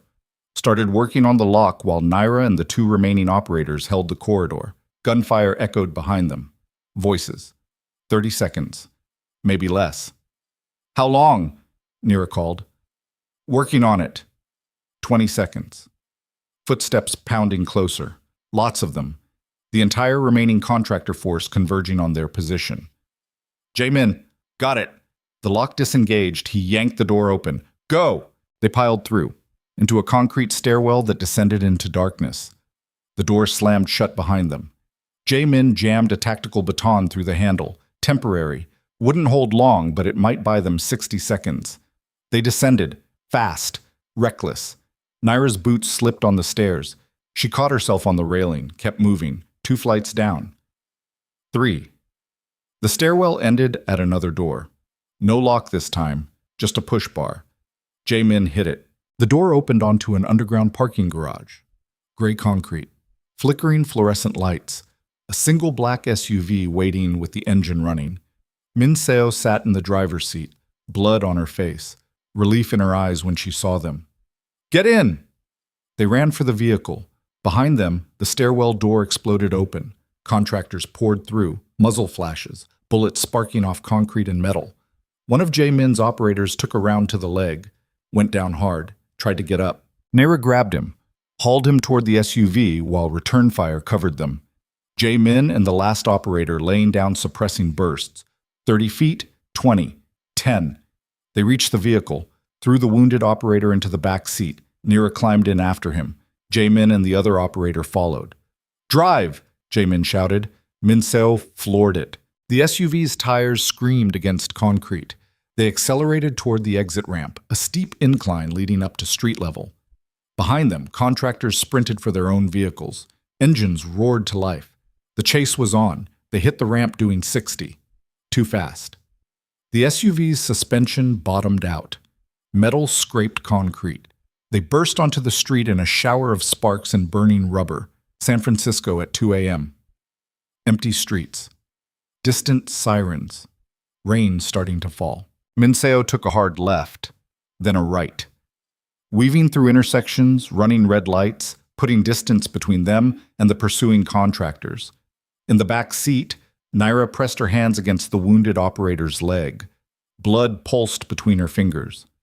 Arterial. Bad. Stay with me, she said. The operator's eyes rolled back.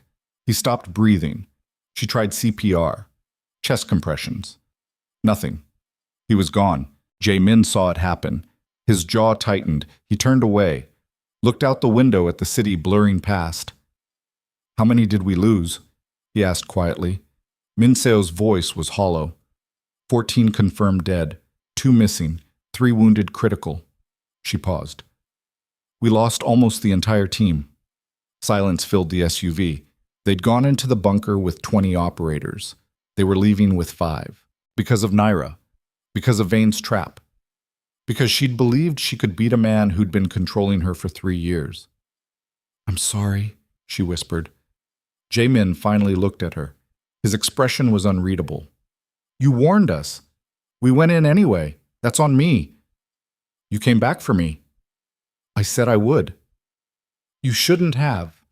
Naira's voice broke. 14 people are dead because you tried to save someone who wasn't worth saving. Don't. Jamin's voice turned sharp. Don't do that. Don't make their deaths about your perceived value. They knew the risks. They went in anyway. That was their choice. It was my fault. It was Vane's fault. And Mercer's. And whoever the hell has been feeding them intelligence from inside my organization. His hands curled into fists. We'll find them. And when we do, I'm going to make them wish they'd died in that bunker. The SUV took another hard turn. They were heading north now, out of the city, toward the safe house. Except the safe house wasn't safe anymore. We can't go back, Naira said. Jamin looked at her. Why not? Because I told Mercer about it. He knows the location, or close enough. If we go back, we lead them directly to your remaining people. Min Seo swore in Korean. Jamin's expression went cold, calculating. What exactly did you tell him? Cliffside Estate, north of the city. Redwoods, 2 hours away. Servers in the basement. I didn't give him coordinates, but if he's smart, he's smart. Jamin pulled out his phone, started typing rapidly. We need to evacuate the safe house. Now. Get everyone out before Mercer's people arrive. Where do we go? Minseo asked. Secondary location, the one even my inner circle doesn't know about. He glanced at Nira. The one you couldn't have told Mercer about because I never told you. She understood what he wasn't saying. He'd prepared for betrayal, had contingencies in place, because a man like Jae Min didn't survive in his world without assuming everyone might eventually turn against him, even her. I didn't want to tell him, she said quietly. I know. He was going to torture me, use some neural inhibitor drug that destroys brain function. I thought if I lied, gave him bad information, it would buy us time. It did. Jamin's phone buzzed. He read the message. His expression darkened. Mercer just sent a strike team to the safe house. 12 contractors, heavy weapons. They'll be there in 40 minutes. Can your people evacuate in time? They're already moving. He typed another message. But we lost the servers, the backups, everything we'd compiled on Mercer and Vane's operation. 3 years of evidence, gone. Nira felt the words like a physical blow. They'd sacrificed 14 people, for nothing. The files were destroyed, the evidence was inaccessible. Vane and Mercer were still untouchable. And it was her fault for walking into a trap she should have seen coming. We'll rebuild, Jamin said. Start over. Find another way. There is no other way. Nira's voice came out hollow. Vane knew everything. Your entire operation is compromised.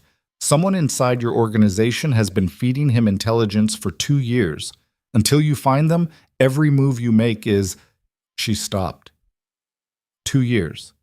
Vane had said his informant had been embedded for 2 years, which meant they'd been recruited around the same time Jae Min started actively building his case against Mercer, which meant they had to be someone close, someone with access to operational planning, someone Jae Min trusted completely. Nira looked at Min Seo, at the woman driving the SUV with blood on her face and exhaustion in her eyes, at the woman who'd been coordinating intelligence for Jae Min's operation since the beginning, at the woman who'd confirmed Nira's status as secure and extracting data right before the trap closed. Their eyes met in the rearview mirror, and Min Seo smiled. It wasn't a friendly smile. It was the expression of someone who just won a very long game. I'm sorry, Min Seo said. Then she yanked the steering wheel hard to the left. The SUV swerved violently. Tires screamed. They were doing 70 on a rain-slick road with a cliff drop on one side. Min Seo aimed directly for the guardrail. Jae Min lunged for the wheel. Too late. The SUV hit the barrier at full speed. Metal shrieked. Glass exploded. The world flipped upside down. They went over the edge. For 3 seconds, Nira experienced weightlessness. The SUV tumbling through darkness. Rain and wind and the distant sound of ocean crashing against rocks. Then impact. The vehicle slammed into something. Trees, boulders, couldn't tell. Nira's head cracked against the window. Her vision went white, then black, then red.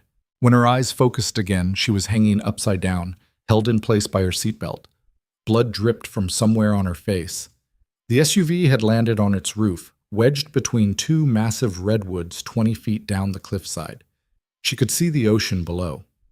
Waves against rocks. 100-foot drop to certain death. Jae Min hung beside her, unconscious, blood running from a gash across his forehead. Still breathing, barely. The driver's seat was empty. Min Seo was gone. Nira fumbled with her seatbelt. The release wouldn't budge. She pulled her knife from her boot, miraculously still there, and sawed through the nylon. The belt gave way. She dropped onto the crushed roof, landed hard, ribs screaming. Jae Min! She shook his shoulder. Wake up! Nothing. She cut his seatbelt, lowered him carefully onto the roof, checked his pulse. Slow. Erratic. He had a concussion at minimum. Maybe worse. The SUV groaned, metal scraping against wood. The trees holding it in place were giving way. They had maybe 2 minutes before the vehicle slid the rest of the way down the cliff and took them with it. Nira crawled toward the shattered window, squeezed through. Broken glass tore her clothes, cut her arms. She pulled herself onto the wet earth outside. The rain hammered down, cold, vicious. She could barely see 10 feet in any direction. She dragged Jae Min through the window, pulled him away from the SUV, got him maybe 15 feet before the trees gave up entirely. The vehicle groaned one last time, then slid. Metal shrieked against rock. The SUV tumbled end over end down the cliffside. 30 feet, 50. It hit the rocks at the bottom and exploded, fireball lighting up the night, black smoke billowing into the rain. Nira lay on the muddy ground, breathing hard, watching the wreckage burn. Minseo had tried to kill them. Minseo was Vane's informant, which meant everything. Every plan, every operation, every piece of intelligence Jae-min had built over 3 years had been compromised from the inside. They'd lost. Completely. Nira rolled onto her back, stared up at the sky. Rain hit her face, cold and clean and pointless. Beside her, Jae-min stirred, his eyes cracked open, focused on her. What happened? His voice was barely audible. Minseo, Nira said. She drove us off a cliff. She's the informant. Jae-min processed that. Then, where is she? Gone. Ran before the crash. He tried to sit up, couldn't. Collapsed back onto the mud. My team. Dead or scattered. We're alone. Evidence? Destroyed. Safe house? Compromised. Jae-min closed his eyes. So we have nothing. Yeah. Can you walk? Nira checked her legs, bruised, bloody, but functional. Yeah. Then we run. He forced himself upright, nearly passed out, caught himself on a tree. Because Vane and Mercer know we survived. They'll send people to confirm the kill. We need to be gone before they arrive. Where do we go? Jae-min looked at her. At the woman he'd spent $50 million to save. The woman who'd led his people into a slaughter. The woman who was now the only person left he could trust. I don't know, he said honestly. But we figure it out together. Or we die together. Nira stood, pulled him to his feet.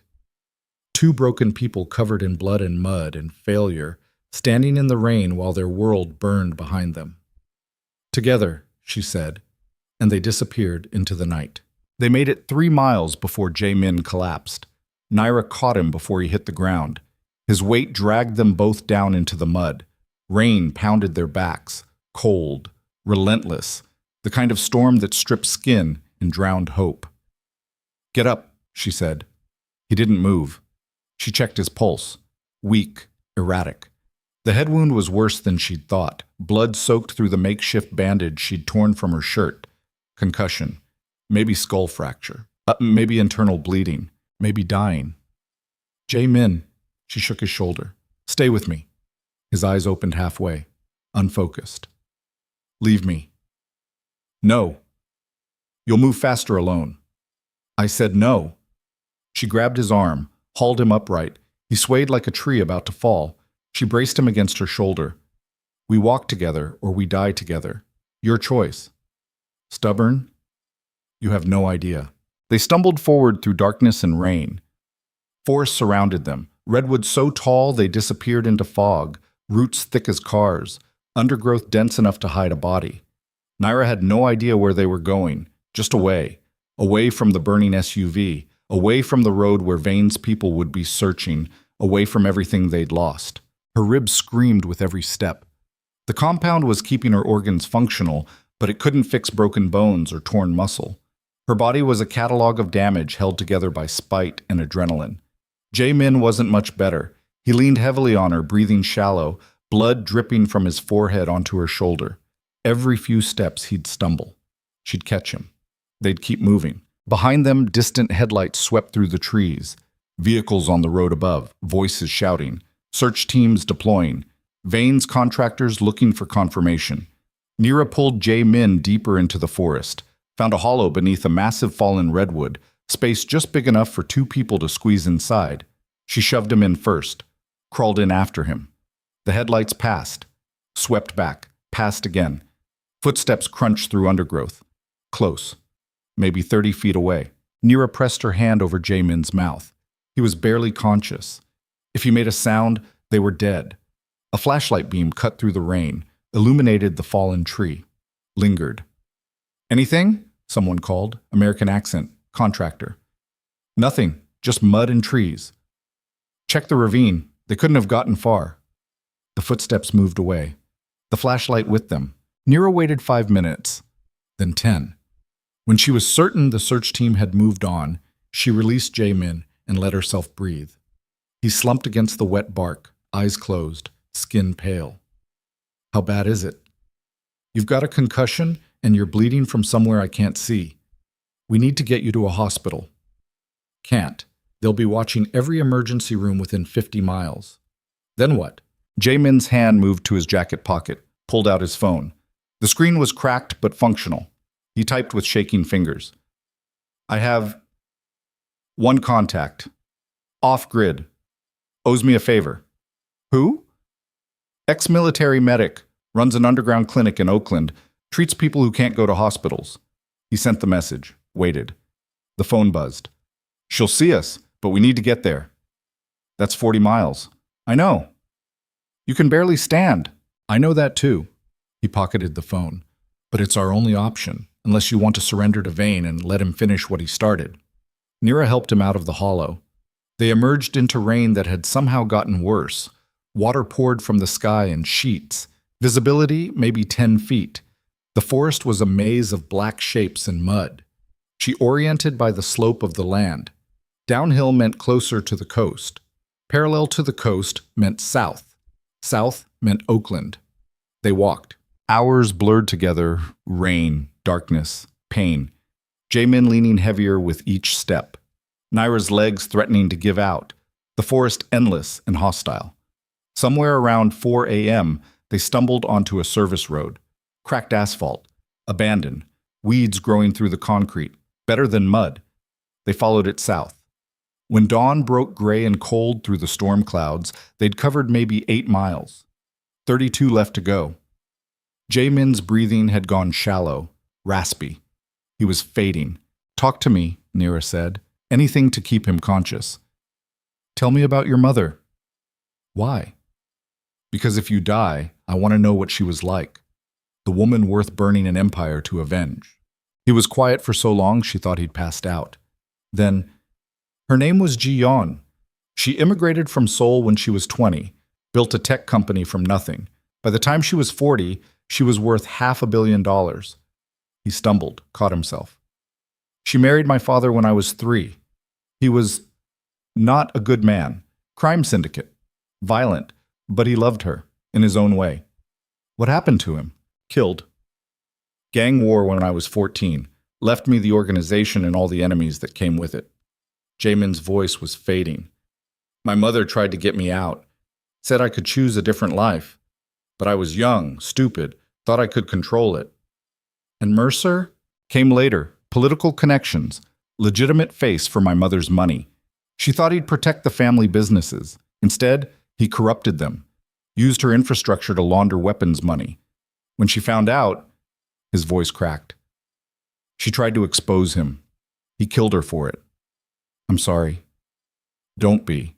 Use it. The words he'd told her before. When we get to Mercer, when you put a bullet in his head, remember why. Not for me. For every person he destroyed, including you. Nira's throat tightened. What if we don't make it that far? Then we die knowing we tried. They kept walking. By noon, they'd covered 18 miles. Jae-min was barely responsive. Naira was carrying most of his weight now. Her shoulders screamed. Spine felt like it was grinding itself to dust. The service road ended at a highway. 2 lanes, light traffic, rain still falling. Rain met. Nira flagged down a truck.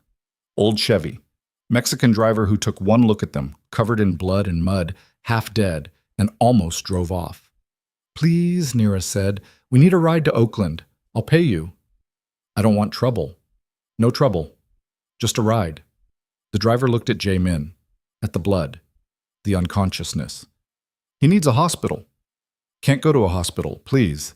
Just get us to Oakland and I'll give you $5,000. That got his attention. You got that kind of money? Jae-min's hand moved weakly to his jacket, pulled out a wallet. Inside was a stack of hundreds. Emergency cash. He'd been prepared even for this. The driver counted it, then nodded. Oakland. Nowhere else. They climbed into the truck bed. Nira cradled Jae-min against her while the driver pulled back onto the highway. Rain hammered the metal. Cold seeped through her clothes. She held Jae-min tighter, feeling his heartbeat against her ribs. Weak, but there. Stay alive, she whispered. Just a little longer. The drive took 90 minutes. Oakland appeared through the rain like a concrete graveyard. Industrial buildings, empty lots, streets scarred by poverty and abandonment. The driver dropped them at an intersection near the Port District. "Good luck," he said, then drove off before they could thank him. Naira pulled out Jae Min's phone, checked the address his contact had sent. 3 blocks east. She got Jae Min upright and they stumbled through the rain. The clinic was hidden inside a warehouse that looked condemned. Broken windows, graffiti, chain link fence. But when Naira pushed through the door, she found a space that had been converted into something functional. Medical equipment, exam tables, surgical lights, everything clean despite the decay outside. A woman appeared from a back room. 40s, black, short natural hair, scrubs covered in old bloodstains. She took one look at Jae Min and swore. "Exam table, now!" Naira helped him onto the table. He was completely unconscious now. The medic, her name tag said Chen, started checking vitals immediately. "How long has he been like this?" Chen asked. "Hours, head wound, car accident." Chen examined the gash across Jae Min's forehead. Skull fracture, possible subdural hematoma. "I need to relieve the pressure or he's going to die." "Can you do that here?" "I can try. No guarantees." Chen looked at Naira. "You're injured too." "I'm fine." "You're bleeding from at least 3 places." "I said I'm fine." Chen didn't argue, just turned back to Jae Min. "This is going to take a few hours. You can wait or you can help. Your choice." "I'll help." They worked through the afternoon. Chen was good, military trained, efficient, no wasted movement. She prepped Jae Min for surgery, administered anesthesia, and cut into his skull to drain the blood pooling beneath the bone. Naira assisted, held instruments, monitored vitals, tried not to think about how close he'd come to dying, how close they both still were. When the surgery finished, Chen stitched him up and moved him to a recovery room. Small space, single bed, medical monitors beeping softly. "He'll live," Chen said, "but he needs rest. At least 48 hours. We don't have 48 hours. Then he'll die." Chen crossed her arms. "I don't know what kind of trouble you're in. Don't want to know. But that man just had brain surgery with equipment I bought off the black market. He needs time to heal or the next impact kills him." Naira slumped against the wall. 48 hours. Vane and Mercer would find them long before then. They had resources, contractors, informants throughout the city. And Min Seo knew about Chen, knew about all of Jae Min's contingency contacts, which meant this clinic wasn't safe either. "We need to leave," Naira said. "He can't be moved. He doesn't have a choice. Listen to me." Chen stepped closer, voice hard. "I've patched up a lot of people who thought they were invincible. Most of them died because they wouldn't stay down long enough to heal. You move him now. That surgery was for nothing. And if we stay, the people hunting us will kill everyone in this building." Chen was quiet for a moment. Then, "How much time do we have?" "I don't know. Hours. Maybe less." "Then I'll prep him for transport. But understand, if he seizes or strokes out because you moved him too soon, that's on you." She left to gather supplies. Naira sat beside Jae Min's bed. His face was pale beneath the bandages, breathing steady but shallow. He looked smaller somehow, vulnerable. Not the untouchable mafia king who'd bought her freedom for $50 million. Just a man who'd almost died saving her. She took his hand, squeezed it gently. "I'm sorry. For all of it. For the trap. For Min Seo. For getting your people killed." Her voice cracked. "You should have left me in that bunker." Jae Min's fingers twitched. His eyes opened, unfocused at first. Then they found her face. "Stop apologizing," he said, voice rough. "You didn't betray me. Min Seo did. I should have seen it. Should have known. So should I. She was my analyst, my friend. I trusted her." He tried to sit up, groaned, fell back. "How bad?" "Skull fracture. Chen had to drill into your head to drain the blood. You're supposed to rest for 2 days." "We don't have 2 days." "I know." "Then we move." He forced himself upright. This time he made it, swayed dangerously but stayed conscious. "Where's my phone?" Nira handed it to him. He scrolled through messages with shaking hands, stopped on one. His expression darkened. What? Nira asked. Juan, my tech analyst. He survived the bunker. Jae-min read the message again. He's holed up in a motel in Richmond. Says he grabbed the backup server before evacuating the safe house. Everything we had on Mercer and Vane, financial records, communications, evidence, it's all there. Hope flared in Nira's chest. Then we're not finished. Not even close. Jae-min stood, nearly collapsed, caught himself on the bed frame. But we need to get to Juan before Vane does. If Min Seo knows about the backup server, she'll send contractors to kill him and destroy the evidence. Exactly. Chen returned with medical supplies. Saw Jae-min standing and swore. Are you insane? Frequently. He accepted the supplies. We need to go. Now. You just had brain surgery. I'm aware. He looked at Nira. Can you drive? Yeah. Chen, you have a vehicle. Old van. Back alley. She pulled out keys, hesitated. This is a bad idea. All my ideas are bad. This one might just work. He took the keys. Thank you for everything. Chen shook her head. You're going to die. Probably. But not today. They made it to the van. Rusted Honda, 20 years old, smelled like motor oil and antiseptic. Nira got behind the wheel. Jae-min collapsed in the passenger seat. Chen watched from the doorway, arms crossed, looking like she was watching ghosts leave. Maybe she was. Nira started the engine, pulled out of the alley. The rain had stopped, but the sky was still gray. Late afternoon bleeding into evening. Richmond, Jae-min said. Motel 6 on Cutting Boulevard. Juan's in room 214. Nira drove. Fast, but not reckless. They couldn't afford to get pulled over. Couldn't afford attention of any kind. The city slid past. Oakland giving way to Berkeley. Berkeley to Richmond. Industrial sprawl and forgotten neighborhoods. The kind of places people disappeared into. The motel appeared ahead. 2-story concrete structure, peeling paint. Half the room's dark. A sign out front advertised hourly rates. Perfect place to hide. Nira parked 3 blocks away. They approached on foot. Jae-min moved slowly but steadily. The surgery had bought him time, not much, but enough. Room 214 was on the 2nd floor, accessible by an external stairwell, curtains drawn, no light visible inside. Jae-min knocked. 3 times. Pause. 2 times. A code. The door opened a crack. Juan's face appeared, young, terrified. Thank God. I thought you were... He stopped when he saw the blood, the bandages. What happened? Long story. Let us in. Juan opened the door. They entered fast. He locked it behind them. The room was small. 1 bed, bathroom. Desk covered in laptops and external drives. Juan had turned it into a makeshift command center. The server? Jae-min asked. Juan gestured to a hard drive connected to one of the laptops.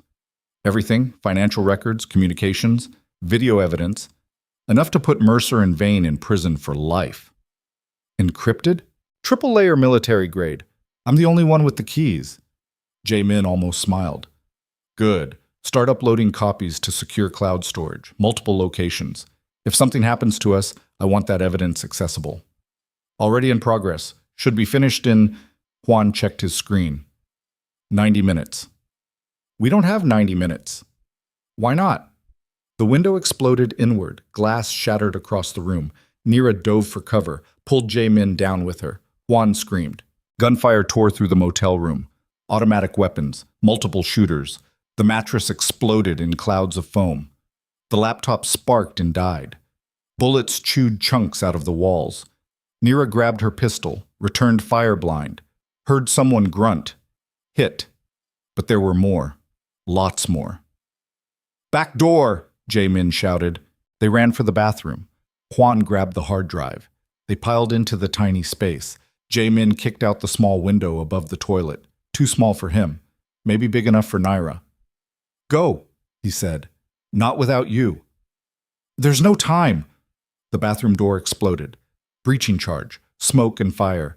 Nira's ears rang. Through the smoke came figures in tactical gear. Black masks. Assault rifles. Vane's contractors. Jae-min fired. Dropped one. Another took his place. Nira shot two more. Juan tried to run. A burst of gunfire caught him in the back. He went down hard. The hard drive skittered across the floor. Naira lunged for it. A boot came down on her hand. She looked up into the barrel of an M4. "Don't move!" She froze. More contractors poured into the room. 6 total. All armed. All aiming at her and Jae-min. The lead contractor pulled off his mask. Caucasian, 30s, scar across his jaw. "Mr. Vane sends his regards." He picked up the hard drive, crushed it under his boot. Plastic shattered. Electronics died. 3 years of evidence. Gone. "Kill them," the contractor said. The rifles rose. Then the wall exploded. Not breaching charge. Something bigger. C4. Military grade. The entire side of the motel room disintegrated in fire and smoke and flying concrete. Contractors went down screaming. The blast threw Naira backward into the bathroom. She hit the wall hard. Vision went white. When it cleared, she saw figures moving through the smoke. Not contractors. Different gear, different weapons. Korean voices. Sharp commands. Jae-min's people. The survivors from the bunker. 5 operators. Bloodied, exhausted, but alive and fighting. They moved through the room like predators. Controlled bursts, headshots. Professional, brutal. The contractors tried to fight back. Died trying. In 30 seconds, it was over. One of the operators, a woman Naira recognized from the war room, pulled her to her feet. "Can you walk?" "Yeah." "Then move. We've got incoming." They hauled Jae-min and Naira down the external stairwell. Outside, 2 SUVs waited with engines running. They piled in. The vehicles tore out of the parking lot just as more headlights appeared in the distance. Reinforcements. Too late. Naira sat in the back seat, breathing hard, trying to process what had just happened. "How did you find us?" The woman operator, her name was Seo-jun, glanced back. "Mr. Min activated his emergency beacon. We've been tracking him since the crash." Jae-min leaned against the window, blood soaking through his bandages again. "The hard drive?" "Destroyed," Nira said quietly. His jaw tightened. "Then we're back to nothing." "Not nothing." Seo-jun pulled out a tablet. "While you were in the bunker, I had our tech team pull every piece of intelligence we'd gathered and create redundant backups. The hard drive Juan had was 1 copy. We've got 2 more." "Where?" "Secure location. Offshore server. Access requires biometric verification from both you and me." Jae-min almost smiled. "Paranoid?" "I learned from the best." Seo-jun typed rapidly. "The evidence is intact. We can still use it." "Against who?" Nira asked. "Mercer and Vane know we're coming. They'll disappear the moment we try to go public." "Then we don't go public." Jae-min sat up straighter. "We use the evidence as bait." "For what?" "To force them into the open. Make them think we're vulnerable. That we're desperate enough to negotiate." His eyes were sharp again. Focused. "We arrange a meeting. Tell them we'll trade the evidence for safe passage. Get them in the same room. And then?" "Then we kill them both." Nira stared at him, at the absolute certainty in his expression. "That's not a plan. That's a suicide mission." "You have a better idea?" She didn't. The SUVs drove through Richmond, skirting police cordons, avoiding main roads, heading toward an industrial district near the waterfront. They stopped at an abandoned cannery. Massive building, broken windows, rust and decay. But inside, Jae-min's remaining team had set up a temporary base. Generators, tactical equipment, medical supplies. 7 people total, all that was left of his organization. Chen was there. She took one look at Jae-min's reopened head wound and dragged him to a makeshift medical area. Started stitching, swearing in 3 languages. Nira sat on a crate. Let someone else bandage her injuries. Her hands wouldn't stop shaking. Seo-jun approached, handed her a bottle of water. "You did good."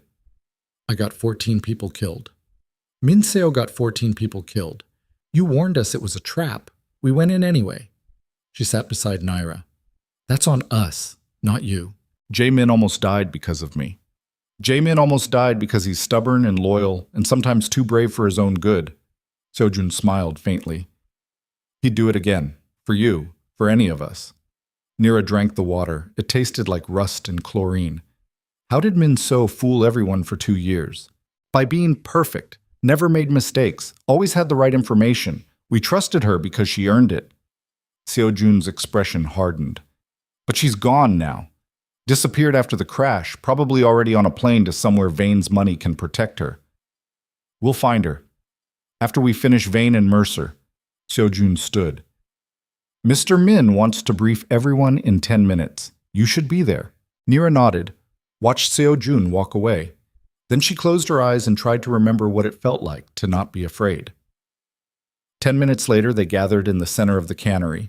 7 operators, Jae-min with fresh bandages, Naira standing beside him. Here's the situation, Jae-min said. His voice was steady despite the pain he had to be feeling. We have evidence that can destroy Mercer and Vane, but we're outnumbered, outgunned, and running on fumes. They have resources. We have rage. One of the operators, young guy, early 20s, spoke up. So what's the play? We force a confrontation. Tomorrow night, San Francisco Opera House. There's a charity gala Mercer is hosting. Politicians, donors, media. Every powerful person in the city will be there. You want to hit him in public? Seo Jun asked. I want to make him an offer he can't refuse. Evidence in exchange for exile. He and Vane leave the country. We don't pursue them. Everyone walks away. That's a lie.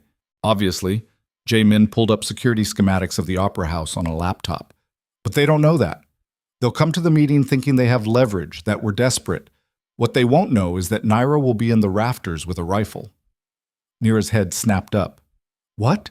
You're the best sniper I've ever seen. Even after everything Vane did to you, you landed an impossible shot on the Golden Gate Bridge during withdrawal. Now you're stabilized, functional. He met her gaze. I need you to do what you were trained to do. You want me to assassinate Mercer in front of 1,000 witnesses. I want you to kill the man who destroyed your life, and mine, and everyone else's in this room. Jae-min's voice was quiet. Final. One shot. Center mass. He goes down in front of cameras and politicians and everyone who ever protected him. Then we release the evidence, show the world exactly what kind of monster he was. And Vane leaves in the chaos. We track him, hunt him, kill him somewhere quieter. Jae-min paused. But Mercer dies publicly, spectacularly, as a message. Naira processed the plan, the insanity of it, the certainty it would end in bloodshed and chaos and probably their deaths. I'm in, she said.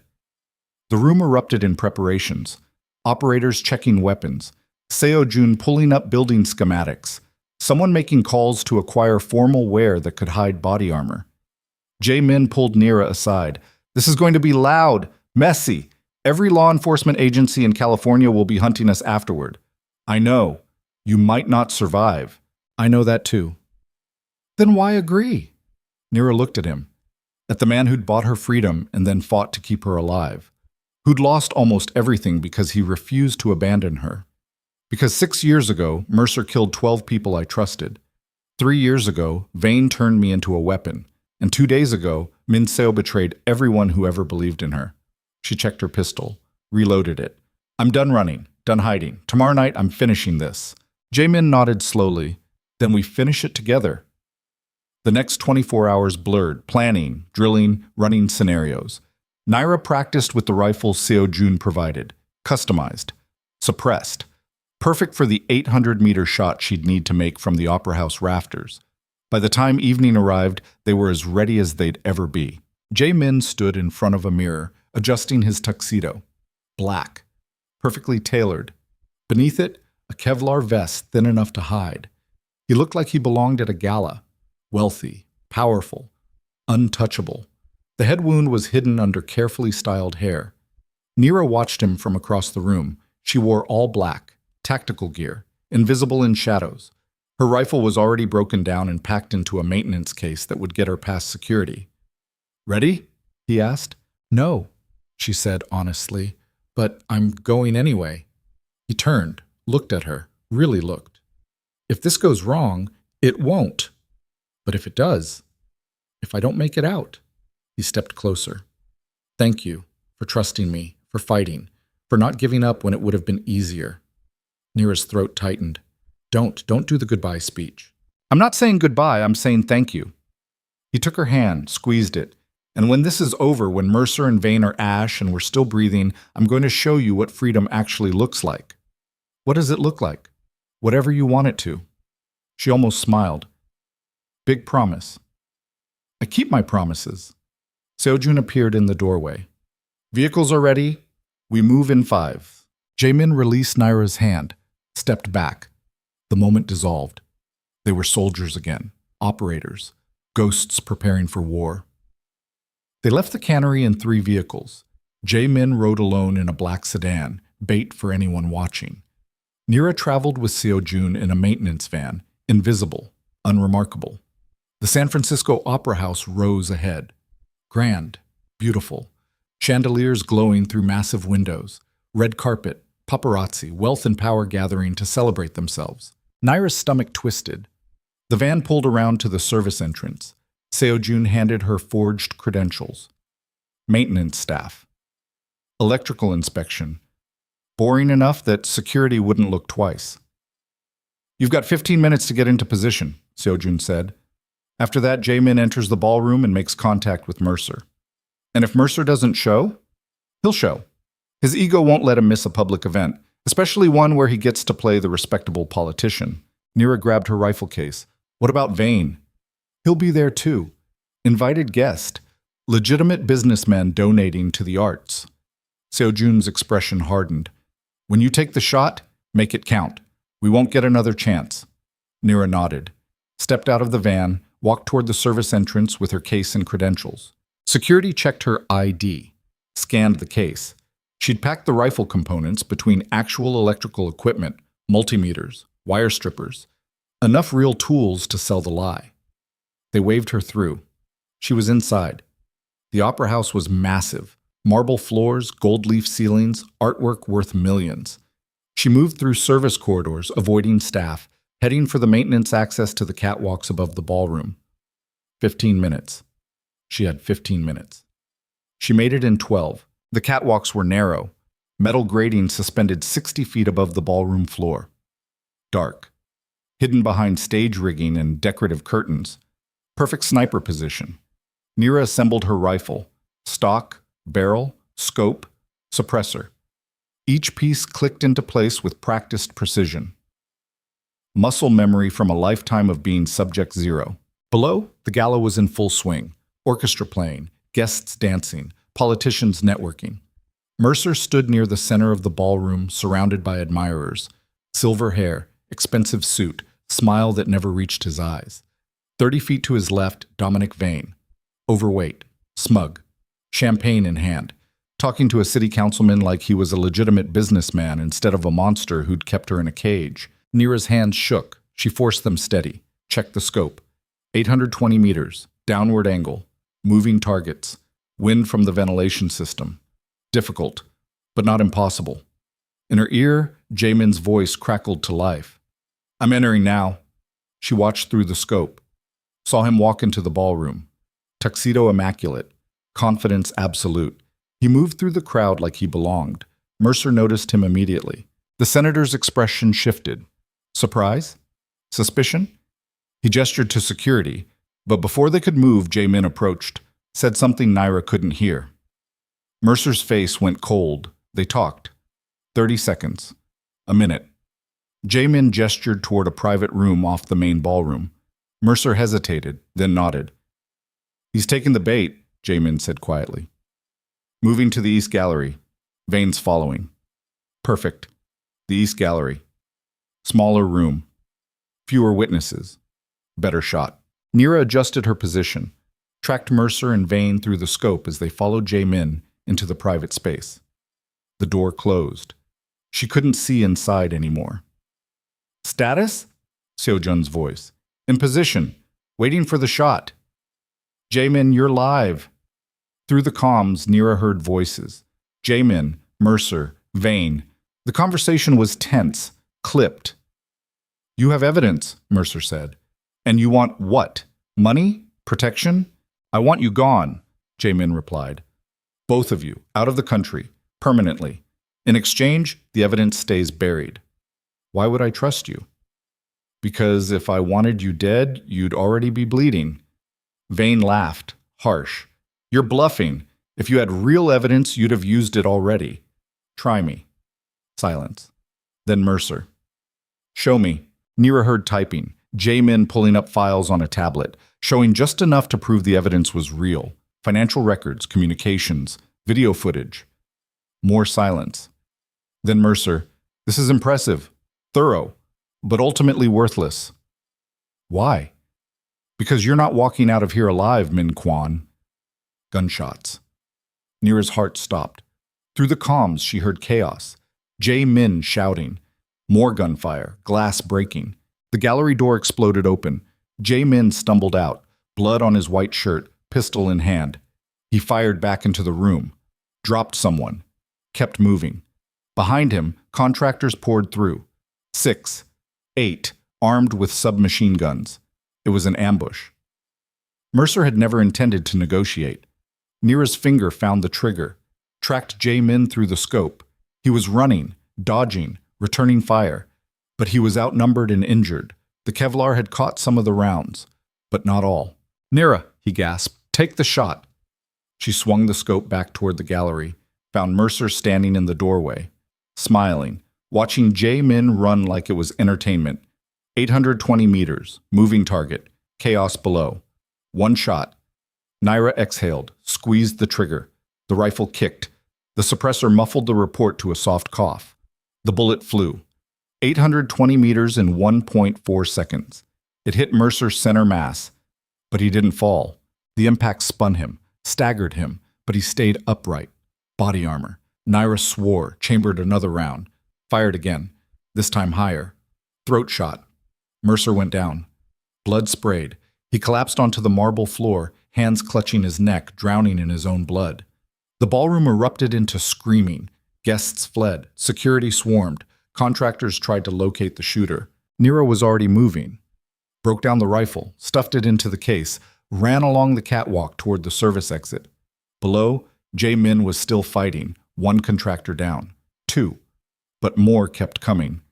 Extract, Seo-jun's voice. Now, both of you. Jae-min sprinted toward the ballroom exit. Bullets chased him. One caught his leg. He stumbled, kept running. Neera hit the service corridor, ran for the exit. Behind her, alarms shrieked, lockdown protocols engaging. She reached the service door, slammed through it. Outside, the van was waiting, engine running, Seo-jun behind the wheel. Neera threw herself inside. Where's Jae-min? Seo-jun demanded. Coming. Go to the front entrance, now. Seo-jun floored it. They tore around the building.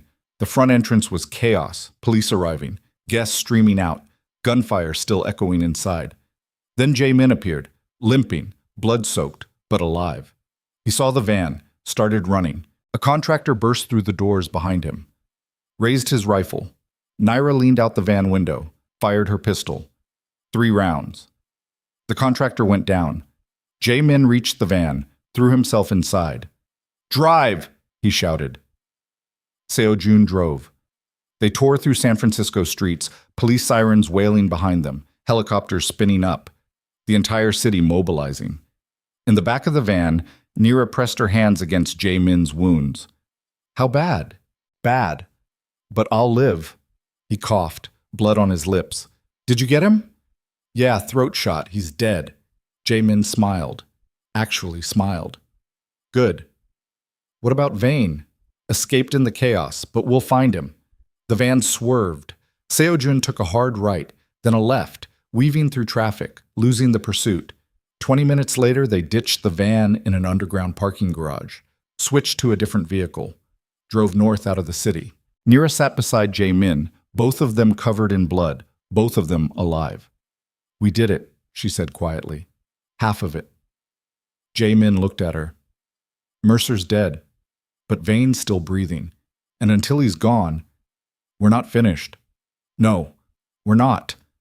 Outside, the city burned with sirens and searchlights, but they were ghosts again, invisible, hunting. And somewhere in the darkness, Dominic Vane was running, not for long. The evidence went live at 3 a.m., every major news outlet, every government database, every social media platform. 15 years of weapons trafficking, money laundering, political corruption, and orchestrated murders, uploaded simultaneously across 100 different servers in 20 countries. Senator Lucian Mercer's empire burned in real time. Nira watched it happen from a motel room 40 miles outside Sacramento. Cheap furniture, stained carpet, the kind of place that didn't ask questions when you paid cash and looked like you'd crawled through hell.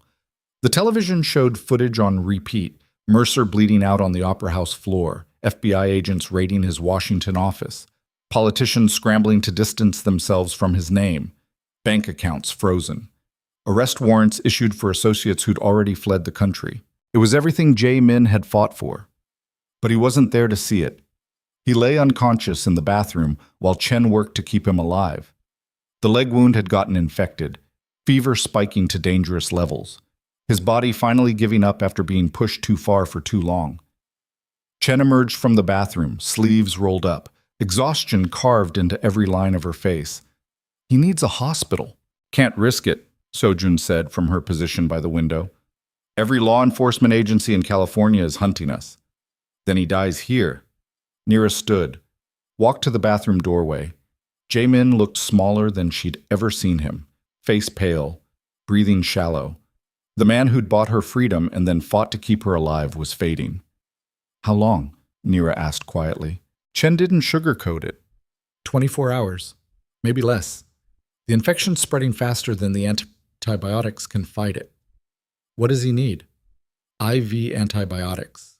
Surgical debridement of the wound, blood transfusion, things I can't provide in a motel bathroom. Nira looked at Seo-jun. We have contacts. People who owe Jae-min favors. Someone with access to real medical equipment. Everyone who owed him favors is either dead or in hiding. Seo-jun's voice was flat, exhausted. We're alone. Then we get him to a hospital and deal with the consequences. He'd rather die than spend his life in prison. He doesn't get to make that choice right now. Nira grabbed her jacket. There's a county hospital 20 miles south. Small, understaffed. We get him there, drop him at the emergency entrance, and disappear before anyone asks questions. And if they ID him, then we cross that bridge when we come to it. Nira checked her pistol, reloaded it. But I'm not watching him die because we're too afraid to take a risk. Chen and Seo-jun exchanged glances. Then Seo-jun nodded. Okay. But we do it smart, no heroics. We drop him and run. They wrapped Jae-min in blankets, carried him to the SUV like he was luggage instead of a person. Nira sat in the back with his head in her lap, monitoring his breathing while Seo-jun drove through pre-dawn darkness. The county hospital appeared ahead, small brick building, single emergency entrance, parking lot mostly empty. Seo-jun pulled up to the doors. 60 seconds, that's all we've got. Chen and Nira hauled Jae-min out of the vehicle, half-carried, half-dragged him through the automatic doors.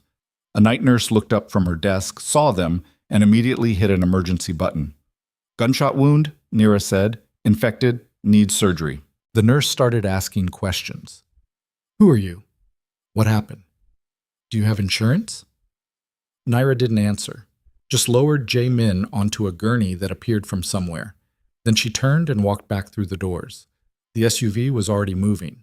She jumped in while it rolled. They accelerated out of the parking lot and disappeared into the night. Behind them, medical staff swarmed Jae-min. Nira watched through the rear window until the hospital lights faded into darkness. He'll be okay, Chen said.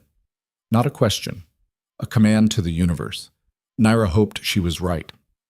They drove for 2 hours, found another motel, paid for a week, then collapsed into beds and unconsciousness. Nira woke at noon to sunlight and the smell of coffee. Seo-jun sat at the small table, laptop open, reviewing news feeds. Anything? Nira asked. Mercer's dead, officially. Autopsy confirmed it. Cause of death listed as assassination during a public event. Seo-jun scrolled through headlines. The evidence we released is legitimate. Federal prosecutors are building cases. Dozens of arrests. Mercer's entire network is collapsing. And Vane? Seo-jun's expression darkened. Gone. Disappeared the night of the gala. No credit card activity, no phone signals, no sightings. He had escape plans, probably multiple. Doesn't matter. We'll find him. Seo-jun pulled up another screen. I've got contacts tracking private airstrips, offshore accounts, safe houses. He can't hide forever. Nira poured coffee. It tasted like battery acid. What about Jae Min? Hospital admitted him under a false name, critical condition. They're treating the infection, but it's touch and go. Seo-jun paused. Local police are asking questions. The hospital staff reported a gunshot victim dropped off by unknown individuals. They're investigating. Will they connect him to the opera house? Eventually, maybe. We bought some time, but not much. Nira sat at the table, stared at the news footage playing on mute. Politicians resigning, federal agents raiding offices. The entire corrupt system Mercer had built crumbling in real time. They'd won. But it didn't feel like victory. 14 operators were dead. Jae Min was dying in a hospital bed. Min Seo had disappeared with blood money, and Dominic Vane was still breathing somewhere. We need to find him, Nira said quietly. Who, Vane? Yeah. Why? Mercer's dead. The evidence is public. Vane's empire is finished. He's got nothing left except whatever money he managed to hide offshore. He's got me. Nira's hands curled into fists. 3 years. That's how long he kept me in that bunker. 3 years of injections and control and turning me into a weapon. And he's still out there thinking he got away with it. So June studied her face. This isn't about justice anymore. No, it's about finishing what we started. You want revenge. I want closure. Nira met her eyes. I want to look Dominic Vane in the face and watch him realize he lost. That everything he built is ash. That the weapon he created is the one that destroyed him. Seo-jun was quiet for a long moment. Then she pulled up a different screen. I might have something? One of Vane's shell companies owns a property in Mendocino, coastal estate, isolated. He purchased it 8 years ago under a false name, never visited publicly. Could be a bolt hole. How far? 3 hours north. Let's go. We should wait, get more intelligence, confirm he's actually there. We don't have time. If Vane's smart, he's already planning his next move.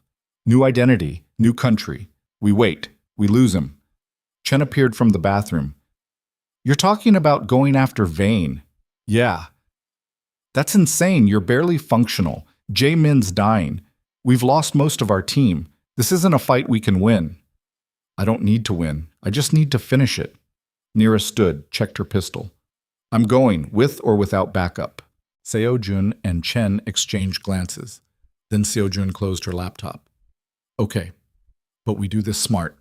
Reconnaissance first. If Vane's there, and we have a clean shot, we take it. If not, we extract and regroup. Agreed. They left 30 minutes later, 3 women in an SUV driving north along the California coast. The ocean sprawled gray and endless to their left, storm clouds gathering on the horizon. The Mendocino estate appeared as the sun began its descent.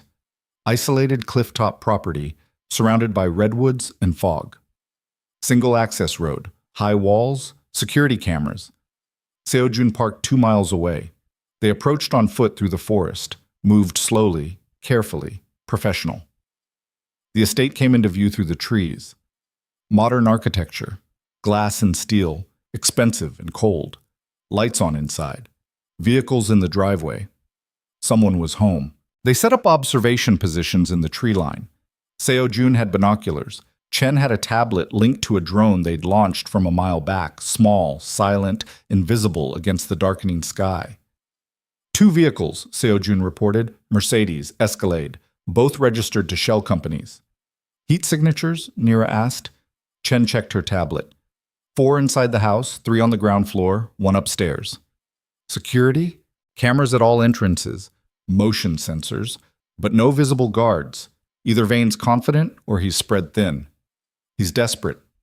Nira studied the house through her scope. Running with whatever he could grab, no time to set up proper security. So we hit him now, Seo-jun said, fast and hard, before he realizes we found him. They moved closer, stayed low, used the fog and fading light as cover, reached the perimeter wall. Seo-jun pulled out a compact cutting tool, started working on the security fence. The metal gave way with barely a sound. They slipped through, crossed the manicured lawn, reached the house. Seo-jun disabled the camera at the back entrance. Chen picked the lock. 30 seconds. The door opened. They entered. The house was exactly what Nira expected. Expensive furniture, modern art, the kind of place designed to impress rather than comfort. Empty. Sterile. A monument to wealth without soul. Voices drifted from somewhere deeper in the house. Men talking. One of them was Vane. She'd recognize that voice anywhere. Naira moved toward the sound. Pistol raised. Seojun and Chen flanking her. They reached a living room overlooking the ocean. Floor-to-ceiling windows. Dying sunlight painting everything orange and gold. Dominic Vane stood by the window. Overweight, expensive suit rumpled. Whiskey in hand. He looked smaller than she remembered, diminished. Two men stood with him. Contractors. Armed, alert. Vane was mid-sentence when he saw them. He stopped. The whiskey glass froze halfway to his lips. "Subject 0, he said quietly. Nira raised her pistol. "Tell your men to drop their weapons." The contractors didn't move, hands hovering near holstered guns. "Do it," Vane said. "Now." They hesitated, then complied. Pistols hit the floor. Seojun kicked them away. Vane set down his whiskey glass. "I have to admit, I'm impressed. I didn't think you'd find me this quickly." "You got sloppy." "Desperate," he corrected. "There's a difference. Mercer's dead. My networks are collapsing. Federal agents are hunting me. I'm running out of places to hide." "Good." Vane almost smiled. "You came here to kill me." "I came here to watch you lose everything the way I did." "I already have lost everything. You and Min Kwan saw to that." He gestured around the room. "This house, the money I have left, it's all that remains. In a week, maybe 2, the federal prosecutors will freeze these accounts too. Then I'll have nothing." "You deserve nothing." "Probably." Vane walked to the window, looked out at the ocean. "You know what's funny? I kept you alive because I thought you were valuable, a weapon I could control, use. But in the end, you're the one who destroyed me." "You destroyed yourself. I just finished the job." Vane turned. "Kill me if you want. I won't stop you. But understand, it won't change what happened. Won't bring back your unit. Won't erase the 3 years you spent in that bunker. Revenge is just pain with a purpose. And when the purpose is fulfilled, all that's left is pain." Nira's finger tightened on the trigger. "You don't get to philosophize about pain. Not after what you did." "No, I don't. You're right." Vane's shoulders slumped. "I turned you into a monster, used you, broke you, and now you're here to return the favor. I'm here to finish this." "Then do it." Nira aimed at his head. Center mass, the same shot she'd taken thousands of times. Muscle memory, training. Subject 0 waking up one last time. Her finger rested on the trigger. She thought about the bunker, the injections, the 3 years of chemical slavery, the 16 people she'd killed because Vane gave her no choice. She thought about Jae-min dying in a hospital bed because he'd tried to save her. She thought about the woman she used to be before Vane destroyed her, and she lowered the gun. "No," she said. Vane blinked. "What?" "I'm not killing you." Naira holstered her pistol. "You're going to spend the rest of your life in prison, federal custody. No escape, no deals, just decades of concrete and bars and the knowledge that you lost everything." "That's not mercy." "I know. It's worse." She turned to leave, then stopped, looked back. Subject 0 died in that bunker. The woman standing here is Naira Vale, and she's done being your weapon. She walked out. Seojun and Chen followed. They left Vane standing in his expensive house overlooking the ocean, surrounded by the wreckage of his empire. Outside, federal agents were already arriving. Black SUVs flashing lights. Someone had tipped them off about Vane's location. Probably Seojun. They slipped away through the fog before the agents could see them. Disappeared into the forest. Made it back to their vehicle and drove south. Nobody spoke for the first hour. Then Chen said quietly, "You could have killed him." "I know." "Why didn't you?" Nira watched the coastline blur past, waves crashing against rocks, the ocean endless and indifferent. "Because killing him would have made me exactly what he tried to turn me into. A weapon. A thing that destroys because that's all it knows how to do." She paused. "I'm more than that. I have to be." Seojun glanced at her in the rearview mirror. "What happens now?" "Now we check on Jae-min. Then we figure out what comes next. We're fugitives. Wanted. The feds will eventually connect us to the Opera House assassination.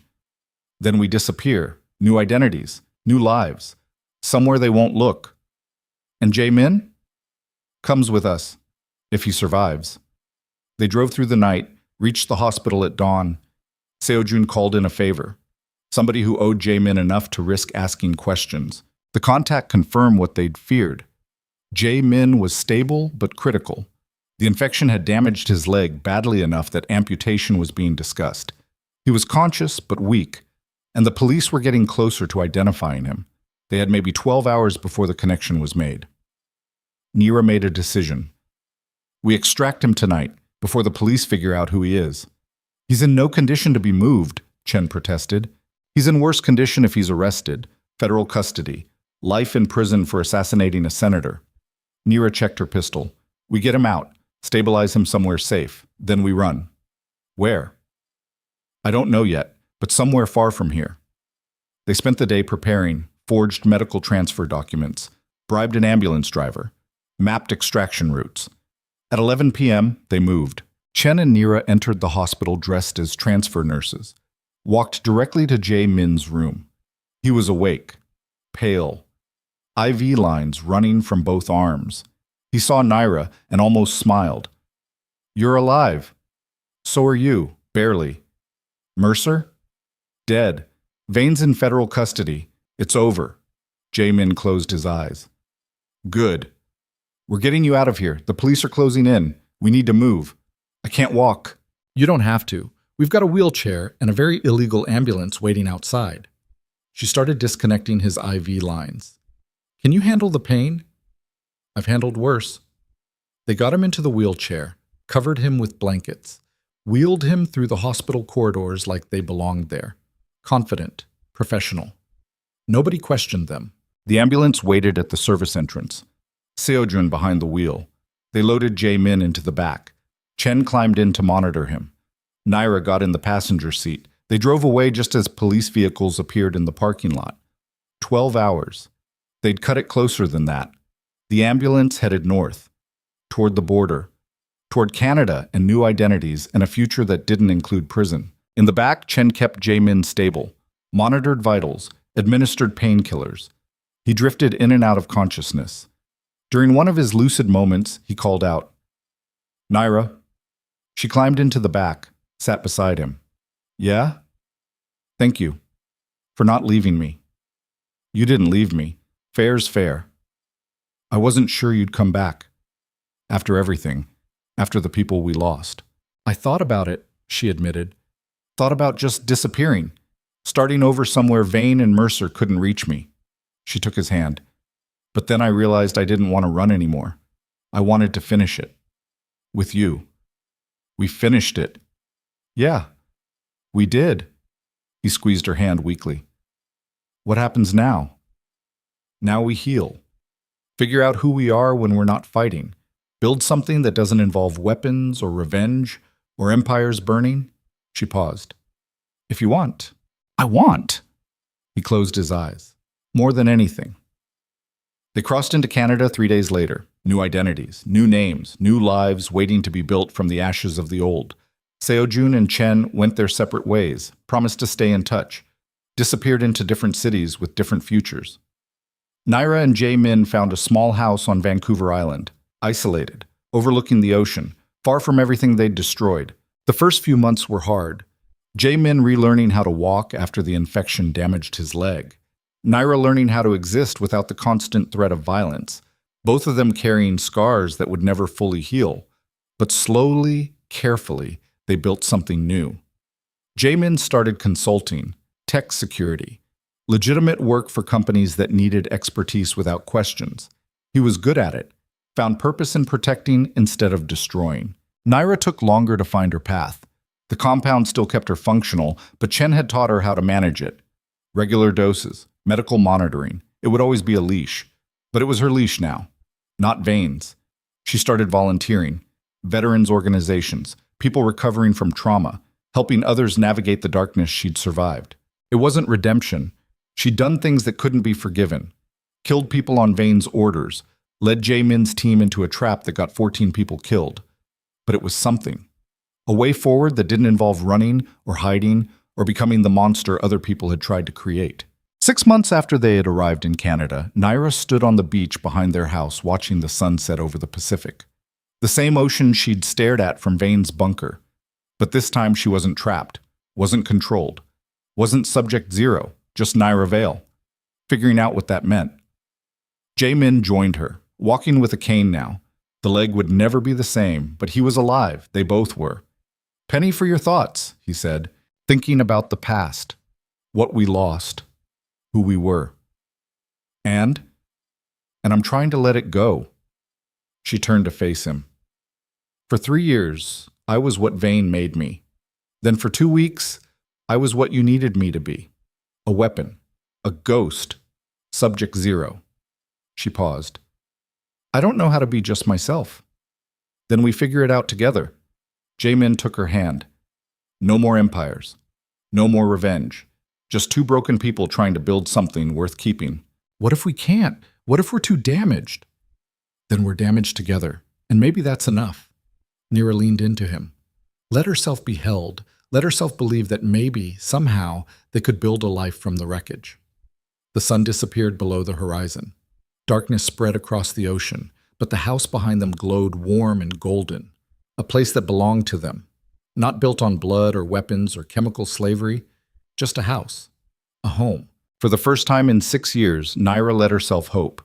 3 months later, the nightmares started fading. Not gone. Never gone. But quieter. Manageable. Jae-min's leg healed enough that he could walk without the cane most days. They took long hikes along the coast, explored the island, found coffee shops and bookstores and normal things that people did when they weren't running for their lives. It felt strange, uncomfortable, like wearing clothes that didn't quite fit. But slowly, it started to feel like theirs. 1 year after they'd killed Mercer, Naira received a letter. No return address. Postmarked from Seoul. Inside was a single photograph. Min Seo, sitting at an outdoor cafe. Expensive clothes, sunglasses, smiling. On the back, a message written in Korean. Jae-min translated it. I'm sorry for everything. I made my choice. I have to live with it. I hope you can live with yours. Nira stared at the photograph, at the woman who'd betrayed them, who'd gotten 14 people killed, who'd tried to murder them by driving an SUV off a cliff. She thought about tracking her down, finishing what they'd started, making her pay for what she'd done.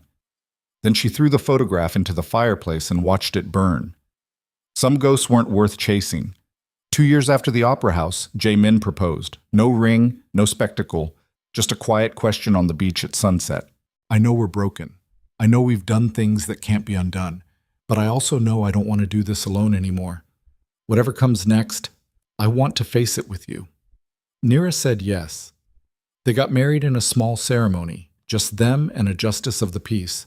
No family, no friends, just two people choosing each other despite everything they'd been and everything they'd done. It wasn't a fairy tale ending. There was no redemption arc, no miraculous healing. They both still woke up with nightmares, still carried scars that would never fade. But they woke up together, and that was enough. 3 years after everything burned, Nira stood in front of a mirror in their bedroom, morning light streaming through the windows. The compound doses kept her functional, but visible changes had started. Gray in her hair, lines around her eyes, the inevitable march of time. She studied her reflection, tried to see the woman she'd been before Vane, before Subject Zero, before everything that had broken and reshaped her. That woman was gone, had been gone for years. But the woman staring back wasn't Vane's weapon anymore either. She was something new, something built from scars and survival, and the choice to keep living even when it would have been easier to die. Jae-min appeared in the doorway. You okay? Yeah, just thinking. About how far we've come, how much we've lost, whether any of it was worth it. He crossed the room, stood beside her. They looked at their reflections together. Two people who'd burned empires and killed monsters and somehow survived. Was it? He asked. Worth it? Nara thought about the question, about the people who'd died, the blood on her hands, the years she'd never get back. I don't know, she said honestly. But we're here. We're alive. We chose each other, and tomorrow we get to do it again. That's enough?